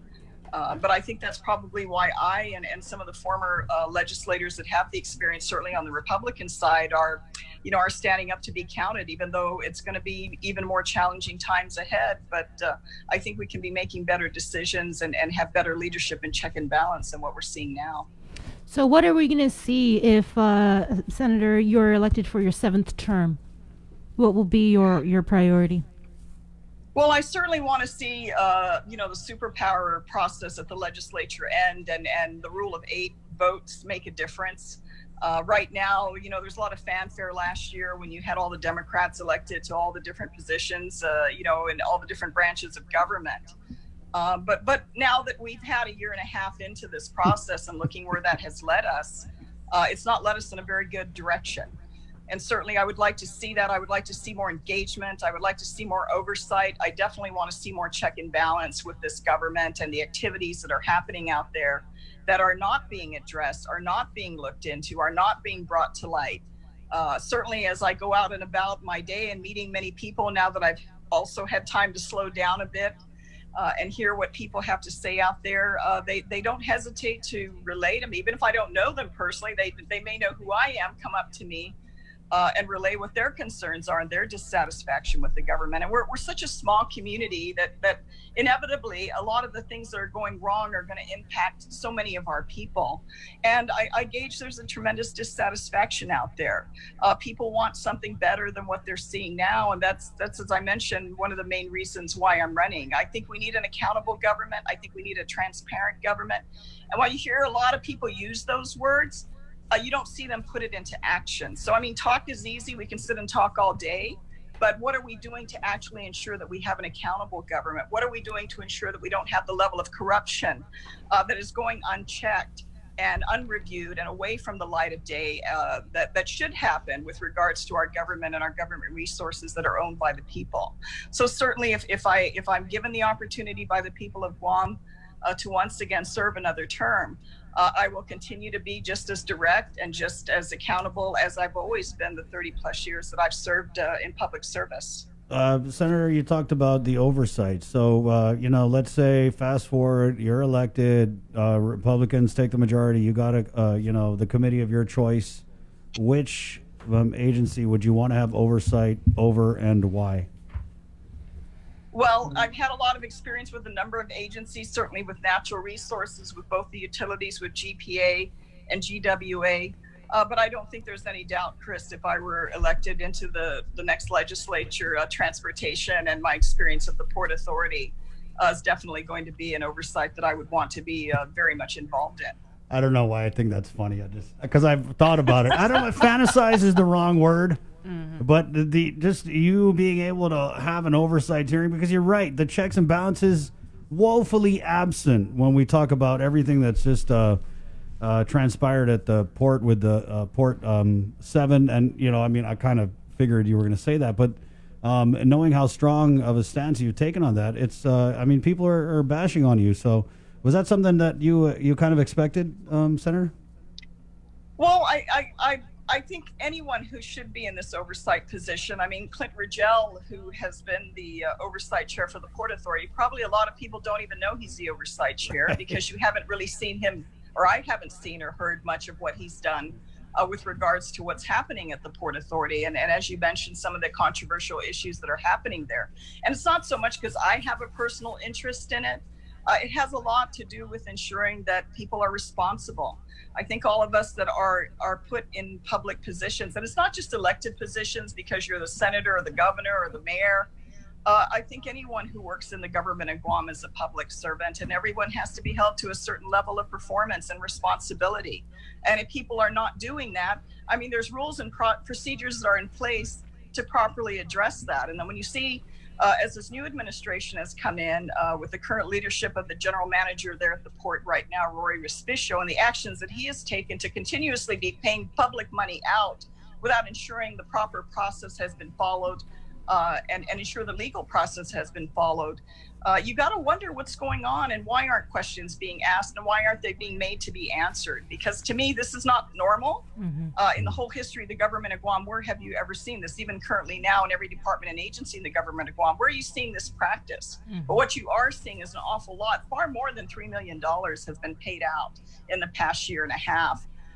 By this current administration and leadership at the Port Authority. And I think that there's something there that we all need to be concerned with and we all need to be looking into. Senator, I got to ask you, it wouldn't be me if I didn't, to comment on this audit that came out from the OPA, centering really on raises that you got during your tenure as the Port GM. I don't know if we got you on the record about this, but like I said, it wouldn't be me if I didn't ask. So your response? No, not at all. I totally understand, Chris. I do have to say, with regards to my time at the Port Authority, I followed the process and procedures that were given to me. I worked under the direction of the board. I followed that process. I mean, I have nothing to hide with regards to my job or my work performance, which I was told regularly that I did exceptional. My performance evaluations show that for every single year that I was there as the general manager. So certainly, while the audit has come up with concerns as to how the board needs to implement their procedures, as far as my role and what I did and my performance as a general manager, I stand by that performance and the direction and supervision that I was given by the board of the Port Authority of Guam. Mm-hmm. Right. Let's talk about the environment, because one of the many hats that you've held within the government is also, I want to say, former Deputy Administrator of the Guam Environmental Protection Agency, correct? Yes, actually quite a number of years ago, Right. the Adam Laws administration, I had been appointed as the Deputy Administrator for Guam EPA back in my early 20s. And Adam one of Laws. the jobs that I loved and Wow. was very passionate about, and something actually still, all these many years later, I still have a tremendous interest in, of course, just the creation and being an advocate for the creation of the marine preserves and having my Natural Resource Committee support that and get that legislation through the Guam legislature. And all these many years later, things that are going to benefit us into the future is ensuring our water quality and our water supply for not just now, but also the future, and supporting the hydrogeologic survey that's been in place for many years with WERI. So that we not only have the resource now, but how do we learn about it? How do we understand it? I've had and seen many students at the University of Guam that have gone through this particular program and have graduated as water experts, not just for Guam, but the region. And so those are things that I'm very passionate about, and certainly still, while I've held many other hats over the years, I still maintain a lot of interest and support for balancing our natural resources. And certainly those resources are going to be challenged more into the future as we move ahead, and more the reason we need to pay a lot more attention. It's a lot more popular now than it was, almost 26, 27 years ago when I was the Deputy Administrator at Guam EPA. But these are issues that are close to my heart. Right. Let's talk economy. As Republican candidate, obviously, there's been a lot of chatter from the party about the economy. What are your plans, or just your thoughts on revitalizing what many say is dead in the water? Well, I think we need to pay a lot more attention to the economy than has been paid. I mean, I can't imagine being a business person right now struggling either because my business was slowed down or closed because of COVID, and then probably feeling pretty ignored by the government in general with regards to addressing concerns that I would have as a private business owner or my employees. So that's something I am concerned about, because fundamentally, Chris and Sabrina, if you do not have an operating, vibrant economy, you're not going to have the revenues to support the government at the current level that it is. When I left the legislature, we were looking at, budgets of just a little over $500+ million. And now you look at the budget and they're talking of over close to $1 billion, if not more, if they don't pare that back down. And while certainly we have the government can charge taxes, and we certainly have the federal government investment during this COVID crisis, we have the military presence, but that in and of itself is not going to be enough to support this government.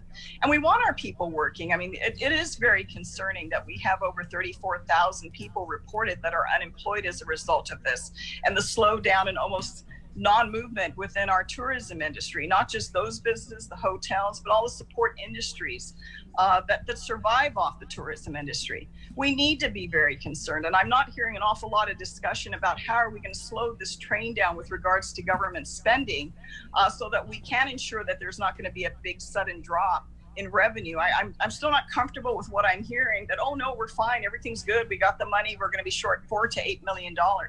We've never experienced to this level. I mean, we've had major typhoons, we had a major earthquake in '93. Those were short-term impacts that we were able within a very short period of time to get back on track. But something of a sustained impact for these many months to our industry that's impacted so many of our people. I think we really need to look how the government can assist and facilitate to get our businesses back on track, because ultimately, if we don't, we're going to be in for a lot of pain in the future, not just next year or the year after, but many years into the future. And I don't think that's what most people want. And certainly it's not something we want as a community. We want to get our people working. And I think that needs to be a bigger priority. I think the vision needs to extend beyond just the government of Guam, because the government of Guam is a component, but the government of Guam is there to support our people, not the other way around. And I think we need to be mindful of that. Okay. We still got a few minutes here, Senator. Is there any piece of legislation that you are keen on introducing if you get a seat in the next legislature? Well, I'm certainly going to be looking at the government spending of reducing that, because I think we're going to have some challenges. I think we need to look how more effectively we can manage our government resources through what's going to be some challenging times in the next year or two. I'm also going to want to ensure that our government's becoming more user friendly. And you know, it pains me when I see people having to line up like we do at Rev and Tex. I just drove by there the other day early in the morning, and I saw cars lined up out on the road because they couldn't get into the parking lot. And there's got to be a better way of servicing our people and making our government more user friendly, because right now we're at the mercy of the government because we need to register our car or get a driver's license. There has to be a way that we can more effectively make our government more user friendly, especially when we're expecting them to pay money to the government. And then more importantly, I think our government needs to be more accountable. If we don't have that as a foundation of everything else, we're going to fall short. And I think we're seeing time and time again where our government is not as transparent, even though those words are used very often these days. The actual practice and implementation of it is not there. And actually addressing the corruption issues that are happening. I mean, a lot of our people see it, they know it. A lot of our good government employees in the government know and see it every day in the work that they're doing. And I think we need to start looking at that and taking that out from the root and getting our government back on a good and positive track, which is what I think our voters out there want to see. 1 minute to close, Senator.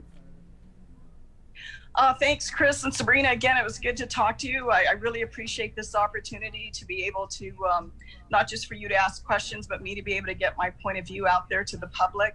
I know they have many choices in this upcoming election, but if they really want to see it change and they're dissatisfied with the current direction that they're seeing out there, I hope they will consider voting for me and a lot of our candidates, certainly on the Republican side of the ballot, that will really make a difference. Because if we are in there, we do have a majority, I think you're going to see some immediate changes and accountability that you've not been seeing.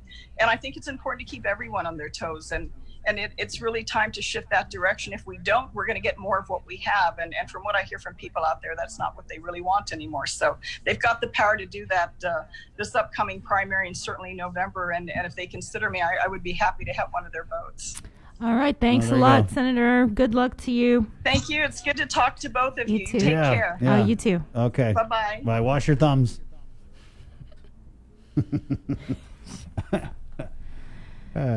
Well, that was a lot of fun. Mm-hmm. This is like my favorite part of the show. Yeah, I like it too. That's cool. You're catching up with some former policymakers and getting to meet some new people, right? That are wanting to help do good for Guam. I think it's interesting what a balance the voters really have to strike at the polls, because I mean, on the one hand, you do want someone with the experience. But we're seeing with these people that we've elected who have the experience that the results are not necessarily something that a lot of people are happy with. And then you do want new people, but at the same time, you just don't want any, whoever to go in there and like they don't know what the hell they're doing. And not only that, we elected a bunch of new people in this particular legislature. Right. Yep. Are you satisfied with the work they've done? Are you ready to move on and elect other new people or people with experience? Maybe so. As a voter, maybe you're thinking that, yeah, not all new people are bad. We just elected the wrong ones, and then maybe it's the same for the incumbents. So, I mean, we have our work cut out for us. So, yeah. And then, by the way, if you want to go and you saw anybody you like here, you want to go vote, you can do that, 477-9791. In-office voting is ongoing. They're taking appointments. They do have a room today for same-day appointments. So let's say your afternoon just cleared up. You want to go and boom. Cast that ballot. You can do that. Masks are mandatory, and also you're encouraged to bring a pen, blue or black. Right, and then they do a whole screening downstairs. There's a video up on our KUAM News Facebook where we kind of walk you through the whole process. Good job today, Sabrina. Good job, P-Crew. Thanks. Why Thanks, do I LT. feel like that's just gonna? Because he's been giving me a hard time these past few days. So. Jason Solis, thank you for your peachy comments this morning. We gotta try some Georgia peaches, man. And Joe, sir. Thanks, Joe. Joe, sir. Ken Engineer and our guys in Master Control, and most especially the Breeze 93.9, where your go-to jam is coming up next. Again, this has been The Link on the Breeze 93.9. For Sabrina Salas Matanani, we'll leave you with this one from Rachel Santos, Higher Than the Clouds. Great little cover. On the Breeze 93.9, The Link, KUAM FM, Agotnya, Guam. Esta, adios!